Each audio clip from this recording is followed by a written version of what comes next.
ಈ ಒಂದು ವೇಳೆಯಲ್ಲಿ ಮತ್ತೊಂದು ಬಾರಿ ದೇವರ ವಾಕ್ಯ ಸಂದೇಶವನ್ನು ಕೇಳಕ್ಕೆ ದೇವರು ನಮಗೆ ಕೃಪೆ ಮಾಡಿರೋದ್ರಿಂದ ಕೃತಜ್ಞತೆಯನ್ನ ತಿಳಿಸಿಕೊಳ್ಳೋಣ. ಅದೇ ತರ ಈ ಒಂದು ಪಾಠಕ್ಕಾಗಿ ನಮ್ಮ ಬ್ರದರ್ ನಿರೋಶ್ ಯಾರ ಪ್ರೇಯರ್ ಮಾಡ್ತಾರೆ? ಯಾರಾದ್ರೂ ಪ್ರೇಯರ್ ಮಾಡಿದ್ರೆ ಪ್ರೇಯರ್ ಮಾಡ್ರಿ.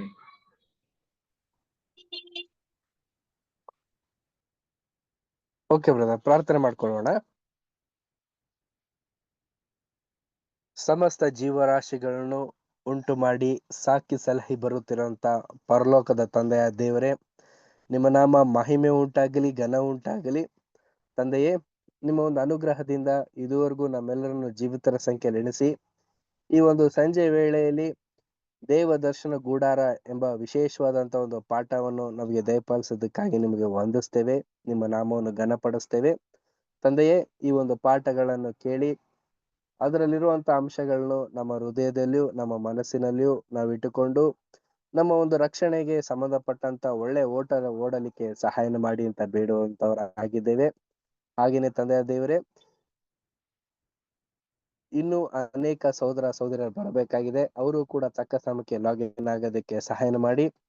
ಈ ಒಂದು ಕೂಟದಲ್ಲಿ ಯಾವುದೇ ಒಂದು ತಾಂತ್ರಿಕ ದೋಷ ಉಂಟಾಗದಲ್ಲಿಯೂ ಮತ್ತೆ ಬೋಧನೆ ಮಾಡುವಂತ ಸಹೋದರನ್ನು ಕೂಡ ಆಶೀರ್ವದಿಸಿ, ಕೇಳುವಂತ ಮಕ್ಕಳಿಗೂ ಕೂಡ ಒಳ್ಳೆ ಒಂದು ಅನುಗ್ರಹನ ದಯಪಾಲಿಸಿ ಅಂತ ಬೇಡುತ್ತಾ ಈ ಒಂದು ವಿಶೇಷವಾದಂತ ಒಂದು ಕೂಟವನ್ನು ನಿಮ್ಮ ಹಸ್ತಕ್ಕೆ ಒಪ್ಪಿಸಿಕೊಡ್ತೇವೆ.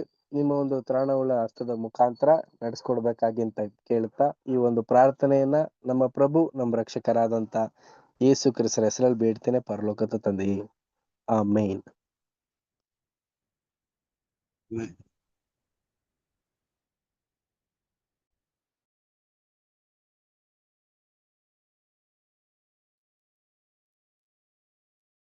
ಬ್ರದರ್, ನಿಮ್ದು ಮ್ಯೂಟ್ ಆಗಿದೆ ಬ್ರದರ್. ಓಕೆ. ಕರ್ತನಲ್ಲಿ ಸಹೋದರ ಸಹೋದರಿಯರೇ, ಇವತ್ತು ನಾವು ಈ ದೇವದರ್ಶನ ಗುಡಾರ ಎನ್ನುವ ಒಂದು ಬುಕ್ ಸ್ಟಡಿ ಅನ್ನು ನಾವು ಸ್ಟಾರ್ಟ್ ಮಾಡ್ತಾ ಇದ್ದೀರಿ. ಈ ಒಂದು ಪಾಠಕ್ಕಾಗಿ ಫಸ್ಟ್ ಆಫ್ ಆಲ್ ನೀವೆಲ್ಲ ಪ್ರೇಯರ್ ಮಾಡ್ಕೊಬೇಕು. ಯಾಕಂತ ಕೇಳಿದ್ರೆ ಇದು ಸಾಮಾನ್ಯಗಿರುವ ಪುಸ್ತಕ ಅಲ್ಲ. ಈ ಸ್ಟಡಿ ಬಂದು ಒಂದು ದೊಡ್ಡ ಲೆಂತಿ ಸ್ಟಡಿ, ಅದನ್ನ ಕಂಟಿನ್ಯೂ ಮಾಡಬೇಕು. ಅದೇ ತರ ಬಂದು ನೀವೆಲ್ಲ ಕೂಡ ನನಗೆ ಸಪೋರ್ಟ್ ಮಾಡಿದ್ರೆ ಮಾತ್ರವೇ ಇದನ್ನ ಮುಗಿಸೋದಕ್ಕೆ, ಇದನ್ನ ಕ್ಲಿಯರ್ ಆಗಿ ನಾವು ಅರ್ಥ ಮಾಡ್ಕೊಳ್ಳೋದಕ್ಕಾಗ್ಲಿ, ಅದನ್ನ ಎಕ್ಸ್ಪ್ಲೈನ್ ಮಾಡೋಕ್ಕಾಗ್ಲಿ, ನನಗ್ ಕೂಡ ಒಂದು ಇಂಟ್ರೆಸ್ಟ್ ಬಂದು ಈ ಪಾಠವನ್ನು ಪ್ರೆಸೆಂಟ್ ಮಾಡೋದಿಕ್ಕೆ ನೀವೆಲ್ಲ ಕೂಡ ನಮಗೆ ಪ್ರಾರ್ಥನೆ ಮಾಡಬೇಕು, ನನಗೆ ಸಪೋರ್ಟ್ ಮಾಡಬೇಕು ಅಂತ ಕೂಡ ನಾನು ಕೇಳ್ಕೊಂತೀನಿ. ಯಾಕಂದ್ರೆ ಯಾವುದೋ ಒಂದು ಕೊರತೆ ಇದ್ರೆ ಕೂಡ ಅವಾಗ ನೀವು ಹೇಳ್ರಿ, ಅವಾಗ ನಾನು ಅದನ್ನ ತಿದ್ಕೊಂತೀನಿ. ಯಾಕಂದ್ರೆ ಕನ್ನಡದಲ್ಲಿ ಮಾತಾಡೋದು ನಾನು ಬಹಳ ಸಿಂಪಲ್ ಕನ್ನಡದಲ್ಲಿ ನಾನು ಮಾತಾಡ್ತೀನಿ, ಈ ಪಾಠವನ್ನು ಮಾತಾಡ್ತೀನಿ. ಅದರಿಂದ ಏನಾದ್ರೂ ಕೊರತೆ ಇದ್ರೆ ಕೊನೆಗೆ ನೀವು ಏನ್ ಮಾಡ್ರಿ, ಅದನ್ನ ಇದು ಸರಿ ಇಲ್ಲ ಅದು ಸರಿ ಇಲ್ಲ ಅಂತ ಹೇಳಿದ್ರೆ ಅದನ್ನ ಸರಿ ತಿದ್ಕೊಂಡ್ಬಿಡೋಣ.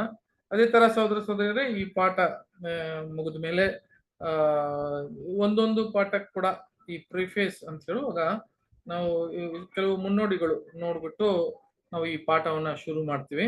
ಯಾಕಂದ್ರೆ ಡೈರೆಕ್ಟ್ ಆಗಿ ನಾವು ಪಾಠಕ್ಕೆ ಟ್ಯಾಬರ್ನ್ಯಾಕಲ್ ಅಂದ ತಕ್ಷಣವೇ, ದೇವದರ್ಶನ ಗೂಡಾರ ಅಂದ ತಕ್ಷಣವೇ ನಾವೇನ್ ಮಾಡಲ್ಲ ಅಂತ ಕೇಳಿದ್ರೆ ದೇವದರ್ಶನ ಗೂಡಾರಕ್ಕೆ ನಾವು ಹೋಗಲ್ಲ. ಅದರಲ್ಲಿ ಮುನ್ನೋಡಿ ಇದೆ, ಅದರಲ್ಲಿ ಬರ್ದಿರುವ ಕೆಲವು ವಿಷಯಗಳೆಲ್ಲ ಓದಲೇಬೇಕು.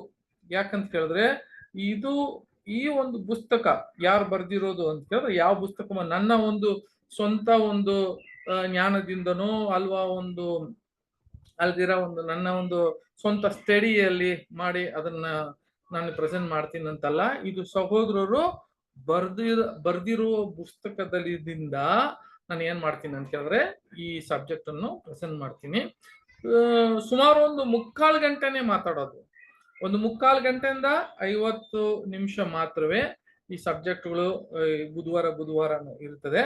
ಅದರಿಂದ ಸಹೋದರ ಸಹೋದರಿಯರೇ, ಅದನ್ನ ದಯವಿಟ್ಟು ನಿಮ್ಗೇನು ನಾನು ಬೇಡ್ಕೊಂತೀನಿ ಅಂತ ಹೇಳಿದ್ರೆ, ಈ 3/4 ಗಂಟೆದಲ್ಲಿ ನಾವು ಆದಷ್ಟು ಅಲ್ವಾ ಸ್ವಲ್ಪ ಗಮನ ಕೊಟ್ಟು ಕೆಲವು ವಿಷಯಗಳನ್ನ ತಿಳ್ಕೊಂಡ್ಬಿಡೋಣ. ಸೊ ಆಗಿರುವಾಗ ಯಾಕಂತ ಹೇಳಿದ್ರೆ ಈ ಪುಸ್ತಕ ಬರ್ದಿರೋರು ಯಾರು ಅಂತ ಹೇಳಿದ್ರೆ ಬ್ರದರ್ ಆಂಟನ್ ಫ್ರೇ ಅಂತ ಒಂದು ಸಹೋದರರು ಈ ಪುಸ್ತಕನ ಬರ್ದಿದ್ದಾರೆ. ಇದಕ್ಕೆ ನೋಟ್ಸ್ ಆನ್ ಟ್ಯಾಬರ್ನ್ಯಾಕಲ್ ಅಂತ ಇದಕ್ಕೆ ಹೆಸರು ಕೂಡ ಇಟ್ಟಿರೋದು ಅಂತ ನೋಡ್ತೀವಿ. ನೋಟ್ಸ್ ಆನ್ ಟ್ಯಾಬರ್ನ್ಯಾಕಲ್ ಅಂತ ಈ ಪುಸ್ತಕವನ್ನ ಬರೆಯಕ್ಕೆ ಸಹೋದರರು ಸುಮಾರು 40 ವರ್ಷ ತಗೊಂಡಿದ್ದಾರೆ ಸಹೋದರ. ನೋಡಿ, ನಾವು ಆಕ್ಚುಲಿ ಓದ್ಬಿಟ್ಟು ಏನೋ ಒಂದು ಪುಸ್ತಕ ಬರೆದು ಹಂಗೆ ಕೊಟ್ಟು ಒಂದು ವರ್ಷದಲ್ಲ ಇಲ್ಲ ಒಂದು 6 ತಿಂಗಳೆಲ್ಲ ಬರೆದು ಸಾಮಾನ್ಯವಾಗಿ ಕೊಡೋದಲ್ಲ. ಸಹೋದರರು 40 ವರ್ಷ ಕಾಲ ಅದ್ರ ಮೇಲೆ ಡೆಡಿಕೇಟ್ ಮಾಡಿ ಅದನ್ನ ಬರ್ದಿ ಒಂದೊಂದು ಕೂಡ ಬ್ರದರ್ ರಸುಲ್ಲು, ಬ್ರದರ್ ನಮ್ಮ ಸಿಟಿ ರಸುಲ್ ಬ್ರದರ್ ಇದಾರಲ್ಲ 7ನೇ ತೂದನು, ಅವರು ಬರ್ದಿರುವ ರೀಪ್ರಿಂಟ್ಸು, ಅವ್ರು ಬರ್ದಿರುವ ಅನೇಕ ವಿಷಯಗಳಲ್ಲಿ ಅದನ್ನ ಇಟ್ಟಿ ಕೂಡ ಇವ್ರು ಸಬ್ಜೆಕ್ಟ್ ಮಾಡಿದ್ದಾರೆ. ಯಾವ್ದೆಲ್ಲ ಕಮೆಂಟ್ ಮಾಡಿಲ್ವೋ, ಯಾವ್ದೆಲ್ಲ ಕಮೆಂಟ್ರಿ ಕೊಟ್ಟಿಲ್ವೋ ಅದಕ್ಕೆ ಇವ್ರು ಏನ್ ಮಾಡಿದ ಅಂತ ಕೇಳಿದ್ರೆ ಕೆಲವು ಸ್ಟಡಿ ಮಾಡಿ ಅದಕ್ಕೆ ತಕ್ಕದಾಗಿ ಯಾವುದು ಬಂದು ಬಹಳ ಒಂದು ರಿಲಯಬಲ್ ಆಗಿ ಯಾವುದೊಂದು ಹತ್ರ ಸತ್ಯಕ್ಕೆ ಬಹಳ ಒಂದು ಇದೆಯೋ ಅದನ್ನ ತಗೊಂಡು ಕೂಡ ನಮಗೆ ಆ ಪುಸ್ತಕವನ್ನು ರಿಲೀಸ್ ಮಾಡಿದ್ದಾರೆ. ಅದೇ ತರ ಈ ಒಂದು ಪುಸ್ತಕ ಸಾಮಾನ್ಯವಾಗಿ ಯಾವೊಂದು ಅಂಗಡಿಯಲ್ಲಿ ನಿಮಗೆ ಸಿಕ್ಕೋದಿಲ್ಲ ಅಂತ ಕೂಡ ಬ್ರದರ್ ಹೇಳಿದ್ದಾರೆ. ಯಾಕಂದ್ರೆ ಇದು ಸೇಲ್ಗೂ ಯಾರಿಗೂ ಕೊಟ್ಟಿಲ್ಲ ಅಂತೆ, ಯಾವ ಒಂದು ಸೇಲ್ಗೂ ಕೊಟ್ಟಿಲ್ಲ. ಯಾರು ಸಾಮಾನ್ಯವಾಗಿ ಇರುವ ಯಾವ ಅಂಗಡಿಯಲ್ಲಿ ಕೂಡ ಈ ಬುಕ್ಸ್ಗಳು ಸಿಗೋದಿಲ್ಲ. ಯಾಕಂದ್ರೆ ಅವರಿಗೆ ಕೈಯಲ್ಲಿ ಕೊಡೋದಿಲ್ಲ. ಅದಕ್ಕೆ ಇದು ಒಂದು ಅಷ್ಟೊಂದು ಎಫರ್ಟ್ ಹಾಕಿ ಸಹೋದರರು ತನ್ನ ಸಭೆಯಾಗಿ ಓಡ್ತಾ ಇರುವ ಸಹೋದರ ಸಹೋದರಿಯರಿಗೆ, ಒಡಂಬಡಿಕೆ ಮಾಡಿರುವ ಸಹೋದರ ಸಹೋದರರಿಗೆ ಅದು ಬಹಳ ಒಂದು ಅದು ಫಸ್ಟ್ವಾಗಿ ಅವರಿಗೆ ಉಪಯೋಗ ಆಗ್ಬೇಕು ಅಂತಾನೆ ಸಹೋದರರು ತಂದೆಯ ದೇವರು ಅವ್ರ ಮುಖಾಂತರ ಪವಿತ್ರ ಆತ್ಮದಿಂದ ಬರೆದು ನಮಗೆ ಈ ಪುಸ್ತಕನ ಕೊಟ್ಟಿದ್ದಾರೆ. ಆದ್ರಿಂದ ಆ ರಿಕ್ವೆಸ್ಟ್ ಮಾಡೋರಿಗೆ ಆ ಕಾಪೀಸ್ ಕೂಡ ಕೊಟ್ಟಿದ್ದಾರೆ. ಸುಮಾರು ಇವರು 1916ರಿಂದ ಅವರು ಈ ಸ್ಟಡಿಗಳನ್ನ ಮಾಡ್ಕೊಂಡ್ ಬಂದವ್ರೆ ಅಂತೆ. 1916ರಿಂದ ಅವ್ರು ಮಾಡ್ಕೊಂಡು ಬಂದು 1966ರಲ್ಲಿ ಈ ಪಾಠಗಳೆಲ್ಲ ಮುಗಿಸಿ ಒಂದು ಪುಸ್ತಕ ಮಾಡಿ ನಮ್ಮ ಕೈಗೆ ಕೊಟ್ಟಿದ್ದಾರೆ ಸಹೋದರ ಸಹೋದರಿಯರೇ. ಆದ್ರಿಂದ ಇದು ನಾವು ಬಹಳ ಕೇರ್ಫುಲ್ ಇಂದ ಸ್ಟಡಿ ಮಾಡಬೇಕು. ಅವರು ಇದೆಲ್ಲ ಮಾಡಿ ಕೂಡ ಒಂದು 25 ವರ್ಷ ಇದ್ರ ಮೇಲೆ ಧ್ಯಾನ ಮಾಡಿ ಆಮೇಲೆ ಬುಕ್ ರಿಲೀಸ್ ಮಾಡ್ತಾರೆ, ಒಂದೊಂದು ಬುಕ್ ಬರೆಯೋಕ್ಕೆ. ಸೊ ಈಗ ನೋಡಿ, ಸಾಮಾನ್ಯವಾಗಿ ನಾವು ಒಂದು 75 ನಿಮಿಷ ಅಥವಾ ಒಂದು ತಿಂಗಳು ಅಲ್ಲ 2 ತಿಂಗಳು ನಾವು ಪಾಠ ಕೇಳಕ್ಕೆ ನಾವು ಎಷ್ಟು ಕಷ್ಟ ಇರ್ತದೆ, ನಮಗೆ ಕೇಳೋದಕ್ಕೆ ಮಾತ್ರ ಕಷ್ಟ ಇರ್ತದೆ ಅದನ್ನ. ಬಟ್ ಇಲ್ಲಿ ಸಹೋದರರು ನಮಗಾಗಿ ತನ್ನ ಒಂದು ಸಮಯವನ್ನು ಕೊಟ್ಟು 40 ವರ್ಷ ರೀ, ಬಹಳ ಕಷ್ಟ. ನಮ್ಮ ಕಾನ್ಸಂಟ್ರೇಷನ್ ನೋಡ್ರಿ, ಈಗಲೇ ಆ ಒಂದೇ ಪಾಠದಲ್ಲಿ ಆ ಸಹೋದರರು ಕಾನ್ಸಂಟ್ರೇಟ್ ಮಾಡಿದ್ದಾರೆ. ಅದರಿಂದ ಅದಕ್ಕೆ ನಾವು ಧನ ಕೊಡಬೇಕು, ಬಹಳ ಮುಖ್ಯ. ಕೇರ್ಫುಲ್ ಸ್ಟಡಿ ನಮಗೂ ಕೂಡ ಅದರಲ್ಲಿ ಇರುತ್ತೆ. ಅದೇ ತರ ಯಾವ್ದ್ರೆಲ್ಲ ಅವರು ಬ್ರದರು ಬರ್ತಿದ್ದಾರೆ ಅಂತ ಕೇಳಿದ್ರೆ ನೋಡ್ಬೇಕಂದ್ರೆ ವಾಲ್ಯೂಮ್ಸು ಅಲ್ವಾ, ಸ್ಟಡೀಸ್ ಇನ್ ಸ್ಕ್ರಿಪ್ಚರ್ ಅಂತ ಹೇಳ್ತಾರೆ. ಆ ವಾಲ್ಯೂಮ್ಸ್ ಅಲ್ಲಿ ಬರ್ದಿರುವ ವಿಷಯಗಳನ್ನ ಕಲೆಕ್ಟ್ ಮಾಡಿದ್ದಾರೆ. ರೀಪ್ರಿಂಟ್ಸ್ ಅಲ್ಲಿ ಬ್ರದರ್ ಬರ್ದಿರುವ ಆ ರೀಪ್ರಿಂಟ್ಸ್ ಅಲ್ಲಿ ಇರುವ ವಿಷಯಗಳೆಲ್ಲ ಕಲೆಕ್ಟ್ ಮಾಡಿದ್ದಾರೆ. ಕ್ವಶನ್ ಬುಕ್ಸ್ಗಳು ಅಲ್ವಾ, brother what pastor Russell shed ಅಂತ ಒಂದು ಪುಸ್ತಕ ಇದೆ. ಆ ಪುಸ್ತಕದಲ್ಲಿ ಇರುವ ವಿಷಯಗಳೆಲ್ಲ, ಹಾರ್ವೆಸ್ಟ್ ಗ್ಲೀನಿಂಗ್ಸ್ ಅಂತ ಇದೆ, ಇವಾಗಲೆಲ್ಲ ಅವ್ರು ಏನ್ ಮಾಡಿದ್ದಾರೆ ಅಂತ ಹೇಳಿದ್ರೆ ಎಲ್ಲವನ್ನು ರಿಸರ್ಚ್ ಮಾಡಿ ನಮಗೆ ಒಂದು ಪುಸ್ತಕವಾಗಿ ಕೊಟ್ಟಿರುತ್ತೆ ಅಂತ ನೋಡ್ತೀವಿ. ಇದಕ್ಕೆ ದ ಹೆಲ್ಪಿಂಗ್ ಹ್ಯಾಂಡ್, ಇವಾಗ ನೋಡಿ ನಾನು ಅಲ್ಲಿ ನಿಮಗೆ ಅಲ್ಲಿ ಕೊಟ್ಟಿರ್ತೀನಿ ಒಂದು ಹೆಲ್ಪಿಂಗ್ ಹ್ಯಾಂಡ್ ಅಂತ.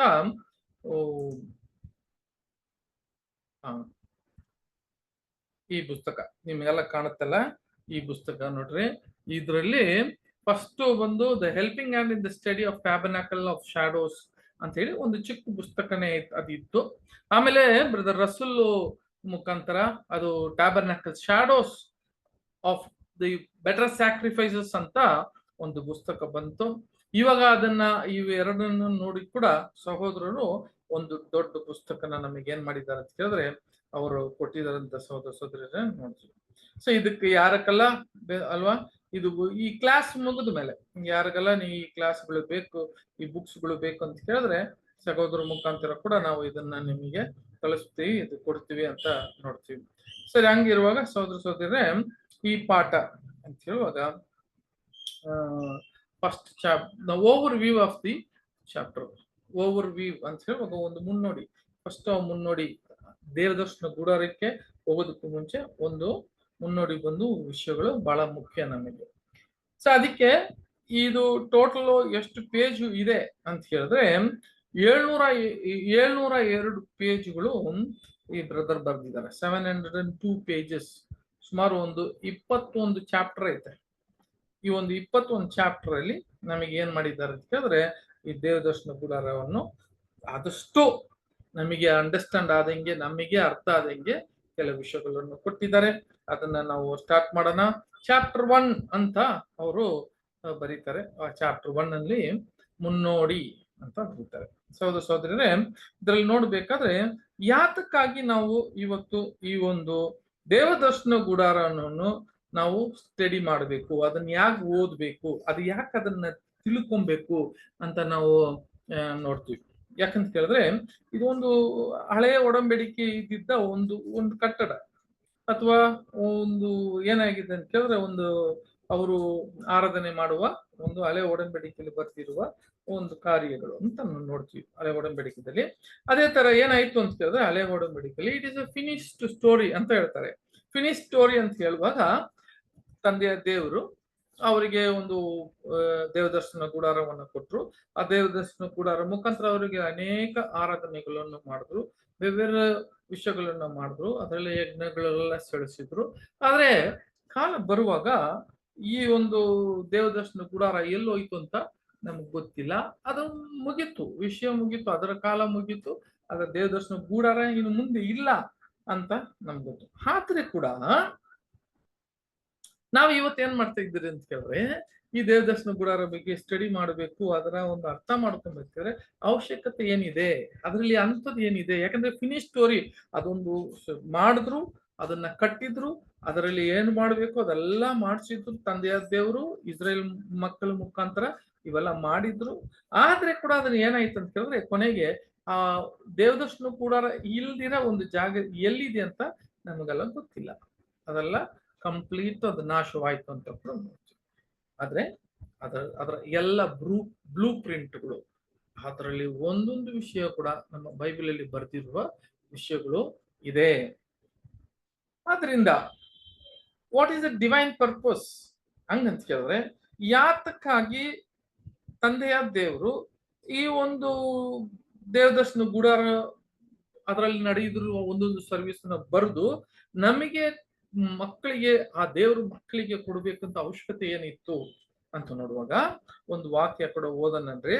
ಏನಂತ ಕೇಳಿದ್ರೆ ನಮ್ಗೆ ಗೊತ್ತಿದ್ದ ವಾಕ್ಯ ಕೂಡ 1 ಕೊರಿಂಥಿಯ 10ನೇ ಅಧ್ಯಾಯ 11ನೇ ವಾಕ್ಯ. ಯಾರಾದ್ರೂ ಓದ್ರಿ.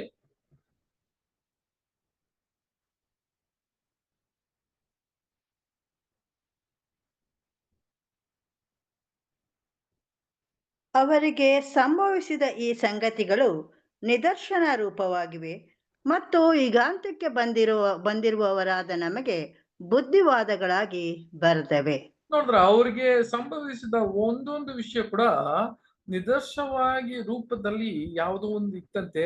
ಅದಕ್ಕೆ ಕೊನೆ ನಾವು ಇವಾಗ ಇರುವ ನಾವು ಅಲ್ವಾ, ನಮಗೆ ಏನಾಗಿದೆ ಅಂತಂದ್ರೆ ಬುದ್ಧಿವಾದಗಳನ್ನು ಹೇಳಕ್ಕೆ ಅಂತ ಕೂಡ ಬರದವೆ ಅಂತ ನಾವು ನೋಡ್ತೀವಿ ಸಹೋದರ ಸಹೋದರಿ. ಹಾಗಿರುವಾಗ ನಾವು ಮೊದಲಾದ್ ನೋಡಬೇಕಾದ್ರೆ ತಂದೆ ದೇವರು ಇಲ್ಲಿಗೆ ನಮಗೆ ಈ ಒಂದು ದೇವದರ್ಶನ ಗುಡಾರ ಅಂತ ಹೇಳುವಾಗ ನಮಗೆಲ್ಲ ರಸೂಲ್ ಬರೆಯುವಾಗ ಯಾವ ತರ ಬರೀತಂತ ಕೇಳಿದ್ರೆ ಇಲ್ಲಿ ಹೆಂಗ್ ಶುರು ಮಾಡ್ತಾರೆ ಅಂತ ಕೇಳಿದ್ರೆ, ನಮ್ಮ ತಂದೆಯ ದೇವರು ಕ್ರಿಸ್ತನ ಮುಖಾಂತರ, ಕ್ರಿಸ್ತನು ಈ ಮೊದಲನೇ ಬರವಣಿಗೆಯಲ್ಲಿ ಅವರು ಇಲ್ಲಿ ಮಾಂಸದಲ್ಲಿ ಅವರು ಇರುವಾಗ ಅಲ್ವಾ, ಅವರು ಏನಾಗಿದ್ರು ಅಂತ ಕೇಳುವಾಗ ಅವರೇ ಒಂದು ದೇವದರ್ಶನ ಗುಡಾರವಾಗಿದ್ರು. ಅದೇ ತರ ದೇವರು ಅವರಲ್ಲಿ ಏನಾಗಿದ್ರು ವಾಸ ಮಾಡ್ತಿದ್ರು ಅಂತ ಹೇಳಿ ಅದು ಕ್ರಿಸ್ತನಿಗೆ ಒಂದು ಹೋಲಿಕೆ ಮಾಡಿ ಈ ದೇವದರ್ಶನ ಗುಡಾರ ಒಂದು ಕ್ರಿಸ್ತನಿಗೆ ಹೋಲಿಕೆ ಮಾಡಿ ಅದು ತೋರಿಸ್ತಾ ಇದ್ದಾರೆ ಅಂತ ನೋಡ್ತೀವಿ. ಅದೇ ತರ ಅವರು ಕೂಡ ಇಲ್ಲಿಗೆ ನಮಗೆ ಏನ್ ಕೊಡ್ತಾರೆ ಅಂತ ಹೇಳಿದ್ರೆ ಸಹೋದರ ಸಹೋದರರೇ, ಯಾವ ತರ ಬಂದು ಒಂದು ದೇವದರ್ಶನ ಗುಡಾರ ಅಲ್ಲಿ ಇರುವಾಗ ಅದು ಯಾರಿಗೆ ಕಾಣ್ಲಿಲ್ಲ ಅಂತ ಹೇಳಿದ್ರೆ ಅದ್ರ ಒಳಗೆ ಏನ್ ನಡೀತಿತ್ತು ಅಂತ ಅದು ಯಾರ್ದೋ ಒಂದು ನನಗೆ ಡಿಸ್ಟರ್ಬ್ ಆಗ್ತಾ ಇದೆ.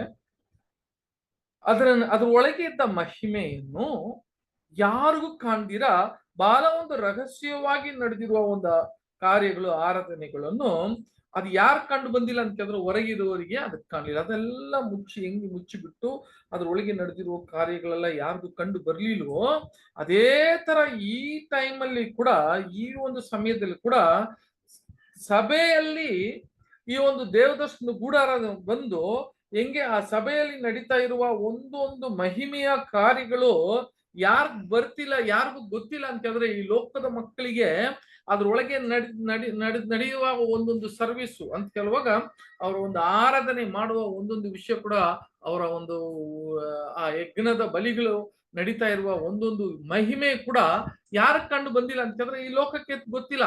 ಆದ್ರೆ ಆ ಒಂದು ದೇವದರ್ಶನ ಗೂಡಾರ ಇವಾಗ ಕಟ್ಟಲ್ಪಟ್ಟು ಕಟ್ತಾ ಇದ್ದಾರೆ. ಆ ಬರ್ತಾ ಇರುವಾಗ ದೇವರ ಮಹಿಮೆ ಯಾರಲ್ಲಿ ಇದೆ ಅಂತ ಕೇಳಿದ್ರೆ ಆ ಸಭೆ ಒಳಗೆ ಇರೋದನ್ನ ಯಾರು ಕಂಡು ಬಂದಿಲ್ಲ ಅಂತ ಕೇಳಿದ್ರೆ ಇಲ್ಲಿರುವ ಮಕ್ಕಳಿಗೆ, ಈ ಲೋಕದ ಮಕ್ಕಳಿಗೆ ಗೊತ್ತಿಲ್ಲ. ಆದ್ರೆ ಈ ನಾಮಿನಲ್ ಕ್ರಿಶ್ಚಿಯನ್ಸ್ ಅಂತ ಕೇಳಿದ್ರೆ ಇಲ್ಲಿರುವ ಎಲ್ಲ ಬೇರೆ ಕ್ರೈಸ್ತರು ಕೂಡ ಅದು ಕಂಡು ಬಂದಿಲ್ಲ. ಅದು ಸೀಕ್ರೆಟ್ ಆಗಿ ಏನಾಗ್ತಾ ಇದೆ ಅಂತ ಕೇಳಿದ್ರೆ ಅದು ಬೆಳೀತಾವೆ. ಒಂದು ದಿವಸ ಏನಾಗುತ್ತೆ ಅಂತ ಕೇಳಿದ್ರೆ, ಒಂದು ದಿನ, ಒಂದು ಕಾಲ, ಅವಾಗ ಅವರ ಮಹಿಮೆ ಆ ದೇವದರ್ಶನ ಗೂಡಾರ ಹಿಂಗೆ ಲೋಕಕ್ಕೆ ಎಲ್ಲರಿಗೂ ಕಾಣದಂಗೆ ಆ ರಾಜ್ಯದಲ್ಲಿ ಬರುತ್ತೆ ಅಂತ ಕೂಡ ಬ್ರದರ್ ಇಲ್ಲಿ ಬಂದಿರ್ತಾರೆ. ಅದರಿಂದ ಬಹಳ ಮುಖ್ಯವಾಗಿ ಇದನ್ನ ನಾವು ಓದ್ಬೇಕು. ಯಾಕೆ ಈ ದೇವದರ್ಶನ ಗೂಡಾರದಲ್ಲಿ ಇಲ್ಲಿ ಇದ್ದ ವಿಷಯಗಳು ಏನು ಅಂತ ಹೇಳುವಾಗ ನಮಗೆಲ್ಲ ಚೆನ್ನಾಗಿ ಗೊತ್ತಿದೆ. ಇದರಲ್ಲಿ ಒಂದು 4 ಸ್ಟೇಜ್ ಇದೆ.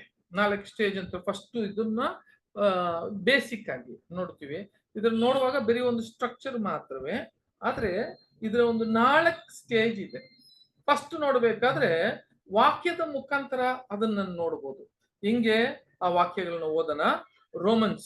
ರೋಮಪುರಿಯವರಿಗೆ 8ನೇ ಅಧ್ಯಾಯ 29ನೇ ಅಧ್ಯಾಯ 29ನೇ ವಾಕ್ಯ ಮತ್ತೆ 30. ಯಾಕೆಂದರೆ ದೇವರು ತನ್ನ ಮಗನಿಗೆ ಅನೇಕ ಮಂದಿ ಸಹೋದರರಿದ್ದು ಅವರಲ್ಲಿ ಆತನೇ ಹಿರಿಯನಾಗಿರಬೇಕೆಂದು ಉದ್ದೇಶಿಸಿ ತಾನು ಯಾರನ್ನು ತನ್ನವರೆಂದು ಮೊದಲು ತಿಳ್ಕೊಂಡನೋ ಅವರನ್ನು ತನ್ನ ಮಗನ ಸಾರೂಪ್ಯವುಳ್ಳವರಾಗುವುದಕ್ಕೆ ಮೊದಲೇ ನೇಮಿಸಿದನು. ಮತ್ತು ಯಾರನ್ನು ಮೊದಲು ನೇಮಿಸಿದನೋ ಅವರನ್ನು ಕರೆದನು, ಯಾರನ್ನು ಕರೆದನೋ ಅವರನ್ನು ನೀತಿವಂತರೆಂದು ನಿರ್ಣಯಿಸಿದನು, ಯಾರನ್ನು ನೀತಿವಂತರೆಂದು ನಿರ್ಣಯಿಸಿದನೋ ಅವರನ್ನು ಮಹಿಮಾ ಪದವಿಗೆ ಸೇರಿಸಿದನು. ನೋಡಿದ್ರ? ಹಂಗಾದ್ರೆ ಇದರಲ್ಲಿ ಒಂದು 4 ಸ್ಟೇಜ್ ಇದೆ. 4 ಸ್ಟೇಜ್ ಯಾವುದು? ಫಸ್ಟ್ ನೇಮಿಸೋದು. ಯಾರನ್ನ ನೇಮಿಸಿದ್ರು ಅಂತ ಹೇಳುವಾಗ, ಯಾರ ದೇವದರ್ಶನ ಗೂಡಾರ ಒಳಗೆ ಇಲ್ವೋ ಅವ್ರು ಹೊರಗಡೆ ಇರೋರನ್ನ ಅವರನ್ನ ನೇಮಿಸ್ತಾರೆ. ಆ ಯಾರನ್ನ ನೇಮಿಸಿದಾರೋ ಅವರನ್ನ ಕರೆಯಲ್ಪಟ್ಟಿದ್ದಾರೆ ಅಂತ ಹೇಳುವಾಗ ಆ ಕಾಂಪೌಂಡ್ ಒಳಗೆ ನಾವು ನೋಡ್ತೀವಿ ಅವರು ಕರೆಯಲ್ಪಟ್ಟವರು ಅಂತ ಹೇಳಿ ಒಳಗೆ ಕರೆದವರು ಒಂದು ಕ್ಲಾಸ್ ಆಫ್ ಪೀಪಲ್, ಒಂದು ಜನ ಇರ್ತಾರೆ.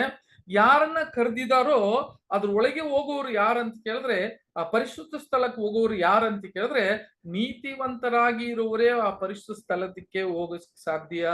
ಅವ್ರಿಗೆ ಆ ಅರ್ಹತೆ ಇದೆ ಅಂತ ಹೇಳಿ ಆದ್ರೂ ಮೊದಲನೇ ಭಾಗಕ್ಕೆ ಹೋಗೋದು ಅವ್ರು ಯಾರಂತ ಕೇಳಿದ್ರೆ ನೀತಿವಂತನಾಗೋರು. ಅದ್ರ ಮುಂದೆ ಪರಿಶುದ್ಧ, ಇದು ಮಹಾಪರಿಶುದ್ಧ ಸ್ಥಳಕ್ಕೆ ಹೋಗೋರು ಯಾರಂತ ಕೇಳಿದ್ರೆ ಆ ಮಹಿಮೆ ಪಡುವವರೇ ಅದರೊಳಗೆ ಹೋಗುದ. ಅದಕ್ಕೆ ಈ ವಾಕ್ಯ ನೋಡ್ರಿ, ಈ 4 ಸ್ಟೇಜು ಇಲ್ಲಿ ರೋಮಪುರದಲ್ಲಿ ಬರೆದಿರುವ ಸ್ಟೇಜು ಆ ದೇವದರ್ಶನ ಗೂಡಾರದಲ್ಲಿ ಇರುವ ವಿಷಯಗಳು. ಯಾರನ್ನ ನೇಮಿಸಿದ್ರು ಅವರನ್ನ ಕರೆದ್ರು, ಯಾರನ್ನ ಕರೆದಿದಾರೋ ಅವರು ಕರೆದಿರುವರು ಆ ದೇವದರ್ಶನ ಗೂಡಾರ ಒಳಗೆ ಇಲ್ಲಿಗೆ ಹೋಗ್ತಾರೆ, ಕಾಂಪೌಂಡ್ ಒಳಗೆ ಹೋಗ್ತಾರೆ. ಆಮೇಲೆ ಯಾರನ್ನ ಕರೆದಿದ್ದಾರೆ ಅವರು ನೀತಿವಂತರಾಗೋದಿಕ್ಕೆ ಆ ಪರಿಶುದ್ಧ ಸ್ಥಳಕ್ಕೆ ಹೋಗ್ತಾರೆ. ಯಾರನ್ನ ನೀತಿವಂತರಾಗ್ತಾರೋ ಅವರು ಮಹಾಪರಿಶುದ್ಧ ಸ್ಥಳಕ್ಕೆ ಹೋಗೋದಿಕ್ಕೆ, ಅವರು ಮಹಿಮೆ ಪಡೋದಿಕ್ಕೆ ಅವ್ರು ಹೋಗ್ತಾರೆ ಅಂತ ಈ 4 ಇದೆ ನೋಡ್ರಿ. ಈ ಒಂದು ಸ್ಟ್ರಕ್ಚರ್ ಅಲ್ಲಿ ದೇವರು ಅಲ್ಲಿ ಒಂದು ಸಿಂಬಲ್ ಆಗಿ ಇದನ್ನ ಮಾತಾಡಿರೋದು ಕೂಡ ನಾವು ನೋಡ್ತೀವಿ. ಸಹೋದರರೇ, ಈಗ ನೋಡುವಾಗ ತಂದೆಯ ದೇವರು ಯಾತಕ್ಕಾಗಿ ಈ ಮಕ್ಕಳಿಗೆ, ಇಸ್ರಾಯೇಲ್ ಮಕ್ಕಳಿಗೆ ಈ ಒಂದು ದೇವದರ್ಶನ ಗೂಡಾರವನ್ನು ಮಾಡಿಸಿದ್ರು, ಹೇಳಿದ್ರು ಇದನ್ನ ಕಟ್ಟು, ಏನಕ್ಕೆ ಇದು ಕಟ್ಟು ಅಂತ, ದೇವದರ್ಶನ ಗೂಡಾರ ಕಟ್ಟಬೇಕು ಅಂತ ಮೊದಲು ಹೇಳಿದ್ರು ಅಂತ ಹೇಳುವಾಗ ಫಸ್ಟ್ ಅದನ್ನ ಓದ್ಬಿಡೋಣ. ವಿಮೋಚನಾ ಕಾಂಡದಲ್ಲಿ 25ನೇ ಅಧ್ಯಾಯ 8ನೇ ವಾಕ್ಯ ಓದೋಣ. 25 ವಿಮೋಚನಾ ಕಾಂಡ 25 8ನೇ ವಾಕ್ಯ. ನಾನು ಅವರ ಮಧ್ಯದಲ್ಲಿ ನನಗೆ ಒಂದು ದೇವಸ್ಥಾನವನ್ನು ಕಟ್ಟಿಸಬೇಕು. ಹಾಗಾದ್ರೆ ದೇವರೇ, ತಂದೆಯ ದೇವರೇ ಏನ್ ಹೇಳ್ತಾರೆ ಅಂತ ಕೇಳಿದ್ರೆ, ನಾನು ಅವರ ಮಧ್ಯೆಯಲ್ಲಿ ವಾಸ ಮಾಡೋದಿಕ್ಕೆ ನನಗೆ ಒಂದು ದೇವ ವಾಸಸ್ಥಳ ಏನ್ ಮಾಡ್ರಿ ಕಟ್ಟಬೇಕು ಅಂತ ಹೇಳ್ಬಿಟ್ಟು. ನಾನು ಏನಕ್ಕೆ ಈ ಒಂದು ಏನ್ರಿ ದೇವದರ್ಶನ ಗುಡಾರ ಕಟ್ಟಿರೋದು ಕಾರಣ ಏನು, ಇಸ್ರಾಯೇಲ್ಗೆ ಕೊಟ್ಟಿರೋ ಕಾರಣ ಏನು ಅಂತ ಕೇಳಿದ್ರೆ, ನಾನು ಅವ್ರ ಮಧ್ಯೆಯಲ್ಲಿ ವಾಸ ಮಾಡಬೇಕು. ಅದಕ್ಕೆ ಈ ದೇವರನ್ನ ನಾನು ವಾಸ ಮಾಡೋದಿಕ್ಕೆ ನನಗೆ ಒಂದು ಆಲಯವನ್ನು ಕಟ್ಟ್ರಿ ಅಂತ ತಂದೆಯ ದೇವರಿಗೆ ಹೇಳಿದ್ರು. ಏನಕ್ಕೆ ಅಂತ ಕೇಳುವಾಗ ಸಹೋದರ ಸಹೋದರರೇ, ಆದಾಮನು ಮೊದಲು ಏದೆನ್ ತೋಟದಲ್ಲಿ ತಂದೆಯ ದೇವರು ಆದಾಮನ ಸೃಷ್ಟಿ ಮಾಡಿ, ಆದಾಮ ಯಾವಾಗ ಪಾಪದಿಂದ ಮರಣ ಬಂತೋ ತಂದೆಯ ದೇವರಿಗೂ ಆ ಮನುಷ್ಯನಿಗೂ ಏನಾಯ್ತು ಕೇಳಿದ್ರೆ ಅವ್ರ ಸಂಬಂಧವನ್ನು ಕಟ್ಟಾಗ್ಬಿಡ್ತು. ಇನ್ನು ಮುಂದೆ ನಾನು ಏನ್ ಮಾಡಲ್ಲ, ನೀನ್ ಇರುವ ಎಲ್ಲ ಬೇರೆ ಸುರಿಸಿ ನೀನ್ ತಿನ್ಬೇಕು ಅಂತ ಹೇಳಿ ಅವ್ರನ್ನ ಹೊರಗಡೆ ಕಳಿಸ್ಬಿಟ್ಟಿದ್ರು. ದೇವರು ಯಾರಿಗೆ ಸಂಭಾಷಣೆ ಮಾಡಿಲ್ಲ ಅಂತ ಹೇಳಿದ್ರೆ ಎಲ್ಲಾ ಜನರ ಮಧ್ಯೆಯಲ್ಲಿ ಅವ್ರು ಸಂಭಾಷಣೆ ಮಾಡಿಲ್ಲ. ಆದ್ರೆ ಯಾರ ಹತ್ರ ಮಾತ್ರ ಅವರು ಕಾನ್ವರ್ಸೇಷನ್ ಇತ್ತು, ಅವ್ರು ಮಾತಾಡ್ತಾ ಇದ್ರು ಅಂತ ಕೇಳಿದ್ರೆ, ಅವ್ರ ನೀತಿವಂತರು ಯಾರಪ್ಪ ನೀತಿವಂತರಾಗಿದ್ದಾರೋ ಅವ್ರ ಹತ್ರ ಮಾತ್ರವೇ ದೇವರು ಅವ್ರ ಹತ್ರ ಸಂಭಾಷಣೆ ಮಾಡಿದ್ರು ಹೊತ್ತು ಸಹೋದರ ಸಹೋದರಿಯರೇ ಎಲ್ಲರ ಹತ್ರ ಇರ್ಲಿಲ್ಲ. ಆಗ ಮೊದಲನೇ ಲೋಕ ಮುಗಿದ ಮೇಲೆ ಅವರು ಅಬ್ರಹಾಮನ ತಿಳಿದುಕೊಂತಾರೆ. ಅಬ್ರಹಾಮನ ಮೊದಲು ಹೇಳ್ತಾರೆ, ಇವನು ಯಾರಂತ ಕೇಳಿದ್ರೆ ತಂದೆಯ ದೇವರು ಹುಡುಕಿ ಹೋದ ಒಂದು ನೀತಿವಂತನು ಅಂತ ಹೇಳ್ತಾರೆ. ವಿಶ್ವಾಸವಾಗಿ ತಂದೆ ಅವ್ರನ್ನ ಹುಡುಕಿ ಹೋಗಿ ಅವ್ರನ್ನ ಅಬ್ರಹಾಂ ಮುಖಾಂತರ ಒಂದು ಒಡಂಬಡಿಕೆ ಮಾಡಿ ನಾವೇನ್ ಮಾಡ್ತೀವಿ ಅಂತ ಕೇಳಿದ್ರೆ, ಅವ್ರ ಮಕ್ಕಳನ್ನ ಕರೆದು ಎಲ್ಲಿಗೆ ಬರ್ತಾರೆ ಅಂತ ಕೇಳಿದ್ರೆ, ಇವರು ಬರುವಾಗ ಆ ಇಸ್ರೇಲ್ ಮಕ್ಕಳು ಈಗಿತ್ತಲ್ಲಿ 430 ವರ್ಷ ಕಾಲ ಅಲ್ಲಿ ಅಧೀನರಾಗಿದ್ದು, ಅವರು ಯಾವಾಗ ದೇವರು ಅಂತ ಮನಸ್ಸು ದೇವರೆಲ್ಲ ಮರ್ತು ಬಿಟ್ಟಿರ್ತಾರೆ. ಅವ್ರು ಯಾರಪ್ಪ ದೇವರು ನಡೆದಿರುವ ಕಾರ್ಯಗಳ ಮರೆದಿರುವ ಟೈಮಲ್ಲಿ ಯಾವಾಗ ಅವರಿಗೆ ಹಿಂಸೆ ಕಷ್ಟ ಅಂತ ಬರುವಾಗ ಅವರು ಏನಂತಾರೆ ಅವರ ಒಂದು ವಿಷಯಗಳು ದೇವರಿಗೆ ಕಿವಿಗೆ ಅವರಿಗೆ ಅಂಟಿತ್ತು. ಅವಾಗ ನಾವು ನೋಡ್ತೀವಿ, ಮೋಶೆ ಹೋಗುವಾಗ ತಂದೆ ದೇವರು ಅವ್ರಿಗೆ ಏನು ಹೇಳ್ತಾರೆ ಅಂತ ಕೇಳಿದ್ರೆ, ನಾನು ಯಾರು ಅಂತ ಹೇಳುವಾಗ ನಾನು ಅಬ್ರಹಾಮನ ದೇವನು, ಆಮೇಲೆ ಈಸಾಕಿನ ದೇವನು, ಯಾಕೋಬಿನ ದೇವನಾಗಿ ಇದ್ದಾನೆ ನಾನು, ನನ್ನ ಮಕ್ಕಳನ್ನ ಏನ್ ಮಾಡು ಅಂತ ಅವರ ಕರ್ಕೊಂಬ ಅಂತ ಹೇಳಿ ಅವರು ಅಲ್ಲಿಂದ ಬಿಡುಗಡೆ ಮಾಡಿ ಈ ಅಡವಿಗೆ ತರ್ತಾರೆ. ಈ ಅಡವಿಗೆ ತಂದ ಮೇಲೆ ಇವಾಗ ಹೇಳ್ತಾರೆ, ನಾನು ಇವ್ರ ಮಧ್ಯೆಯಲ್ಲಿ ವಾಸ ಮಾಡಬೇಕು. ಅದಕ್ಕೆ ಏನ್ ಮಾಡೋದು ಕೇಳಿದ್ರೆ, ಈ ದೇವದರ್ಶನ ಕೂಡಾರವನ್ನು ಕಟ್ಟು ಅನ್ನೋದು ಅಂತ ಕೊಡೋದು. ಅದರಲ್ಲಿ ಇನ್ನೊಂದು ವಾಕ್ಯ ಕೂಡ ಓದೋಣ. ಅದರಲ್ಲಿ ವಿಮೋಚನಾ ಕಾಂಡದಲ್ಲಿ 29ನೇ ಅಧ್ಯಾಯ 45-46 ಓದೋಣ. 29ನೇ ಅಧ್ಯಾಯ 45-46.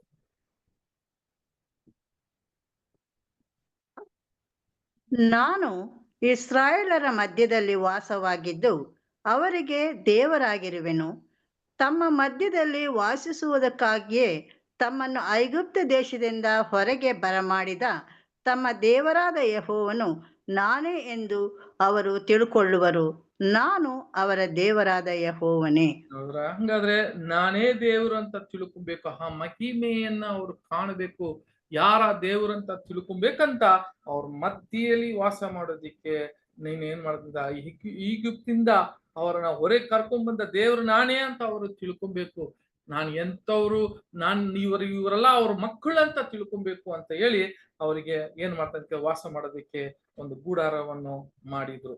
ಓಕೆ, ಈ ಗೂಡಾರವನ್ನು ಪ್ಲಾನು ಕಂಪ್ಲೀಟ್ ಏನ್ ಮಾಡ್ತಾರೆ ಅಂತ ಕೇಳಿದ್ರೆ, ಮೋಶೆಗೆ ಕರೆದು, ಮೋಶೆ ನೀನ್ ಏನ್ ಮಾಡು ಅಂತ ಕೇಳಿದ್ರೆ, ಈ ಗೂಡಾರವನ್ನು ಹೆಂಗ್ ಕಟ್ಟಬೇಕು, ಆ ವಸ್ತುಗಳು, ಅದ್ರ ಒಳಗೆ ಇರುವ ವಿಷಯಗಳು, ಅಳತೆಗಳು ಎಲ್ಲವೂ ನೀನ್ ಏನ್ ಮಾಡ್ಬೇಕಂದ್ರೆ, ನಾನು ಯಾವ ತರ ಕೊಡ್ತೀನೋ ಅದನ್ನ ಕರೆಕ್ಟ್ ಆಗಿ ಅದೇ ತರ ಮಾಡ್ಬೇಕಂತ ಮೋಶೆಯನ್ನ ಕರೆದು ತಂದೆ ದೇವರು ಅವರಿಗೆ ಈ ಮಾತುಗಳನ್ನ ಹೇಳ್ತೀನಿ. ನೋಡ್ತೀವಿ ಅದರಲ್ಲೇ ವಿಮೋಚನಾ ಕಾಂಡದಲ್ಲಿ 25ನೇ ಅಧ್ಯಾಯ 9ನೇ ವಾಕ್ಯ ಓದೋಣ. ನಾನು ನಿನಗೆ ತೋರಿಸಿರುವ ಮಾದರಿಯ ಪ್ರಕಾರವೇ ಗುಡಾರವನ್ನು ಅದರಲ್ಲಿರುವ ಎಲ್ಲಾ ಸಾಮಾನುಗಳನ್ನು ಮಾಡಿಸಬೇಕು. ನೋಡಿದ್ರೆ ನಾನು ಯಾವ್ದು ತೋರಿಸಿದ್ನು ಹಂಗ ಕೇಳುವಾಗ ಸಹೋದರ ಸಹೋದರರು ಯೋಚನೆ ಮಾಡಿ. ಈಗ ಮೋಶೆ ಏನ್ ಮಾಡ್ತಾರೆ ಅಂತ ಕೇಳಿದ್ರೆ, ಮೇಲೆ ಹೋಗ್ತಾರೆ, ಈ ಅವ್ರು ಏನ್ ತಗೊಂಡು ಹೋಗಿರ್ಬೇಕು, ಬುಕ್ಗಳು ತಕೊಂಡೋದ್ರ, ಏನ್ ತಕೊಂಡೋದ್ರು ಏನು ಗೊತ್ತಿಲ್ಲ. ಯಾಕಂತ ಕೇಳಿದ್ರೆ ಇವ್ರು ಹೋಗುವಾಗ ಅವ್ರು ಏನೆಲ್ಲ ವಸ್ತುಗಳು ತೋರಿಸಿದ್ರು, ಯಾವ ವಸ್ತುಗಳು, ಯಾವ ಅಳತೆಗಳು, ಯಾವ ತರ ಇರ್ಬೇಕು, ಯಾವ ಡಿಸೈನ್ಗಳು, ಇವಾಗೆಲ್ಲ ತಂದೆಯ ದೇವರು ಅವ್ರಿಗೆ ಏನ್ ಮಾಡಿದ್ರು ಅಂತ ಕೇಳಿದ್ರೆ ತೋರಿಸಿ, ನಾನು ಯಾವ ಪ್ರಕಾರ ಯಾವ ಪ್ರಕಾರವ ನಾನು ತೋರಿಸಿದನೋ ಅದೇ ತರವನ್ನೇ ಮಾಡ್ಬೇಕು ಅಂತ ತಂದೆಯ ದೇವರು ಅವ್ರಿಗೆ ಹೇಳ್ಬಿಟ್ರು, ಎಚ್ಚರಿಕೆಯಾಗಿ ಹೇಳ್ಬಿಟ್ರು. 40ನೇ ವಾಕ್ಯ ಕೂಡ ಓದೋಣ ಸಿಸ್ಟರ್, ಅದರಲ್ಲೇ 25-40. ಓಕೆ. ನಾನು ಬೆಟ್ಟದಲ್ಲಿ ನಾನು ನಿನಗೆ ತೋರಿಸಿದ ಮಾದರಿಯ ಪ್ರಕಾರವೇ ಎಲ್ಲವನ್ನು ಮಾಡಿಸಬೇಕು ನೋಡು. ಇದು ಎಚ್ಚರಿಕೆಯಾಗಿತ್ತು. ಯಾವುದನ್ನು ಒಂದು ಕೂಡ ಮಿಸ್ತೀರಾ, ಒಂದು ಕೂಡ ಮಿಸ್ಟೇಕ್ ಮಾಡ್ದಿರಾ, ಒಂದು ತಪ್ಪು ಕೂಡ ಮಾಡ್ದಿರಾ ನೀನು ಮಾಡಬೇಕು ಅಂತ ಹೇಳಿದ್ರು ಅಂತ ನೋಡ್ತೀವಿ. ಹಂಗಾದ್ರೆ ಇದು ಮೋಶೆಯಿಂದ ಸಾಧ್ಯವಾ ಅಂತ ಕೇಳಿದ್ರೆ ಖಂಡಿತ ಸಾಧ್ಯ. ಸಹೋದರ ಸಹೋದರಿಯರೇ, ಇವರು ಈಜಿಪ್ತಲ್ಲಿ ಏನಾಗಿದ್ರು ಅಂತ ಕೇಳಿದ್ರೆ ನೋಡ್ರಿ, ಅವು ಎಷ್ಟೊಂದು ಮೆಮೊರಿ ಇಡಕ್ ಸಾಧ್ಯ ಅಲ್ವಾ, ಒಂದೊಂದು ಅಳತೆ ಕೂಡ ಇದ್ರಲ್ಲಿ ಅದನ್ನ ನೋಡ್ಬೇಕಾದ್ರೆ ನಾವು ಹೆಂಗಿರ್ತದೆ ಅಂತ ಕೇಳಿದ್ರೆ ಬಹಳ ಒಂದು ಆಶ್ಚರ್ಯವಾದ ಕಾರ್ಯ. ಕಾರಣ ಅವ್ರು ಯಾವ್ದೋ ಒಂದು ದೊಡ್ಡ ಬುಕ್ ತಗೊಂಡೋಗಿ ಯಾವ ನೋಟ್ಸ್ ತಗೊಂಡೋಗಿ ಬರ್ದಿಲ್ಲ.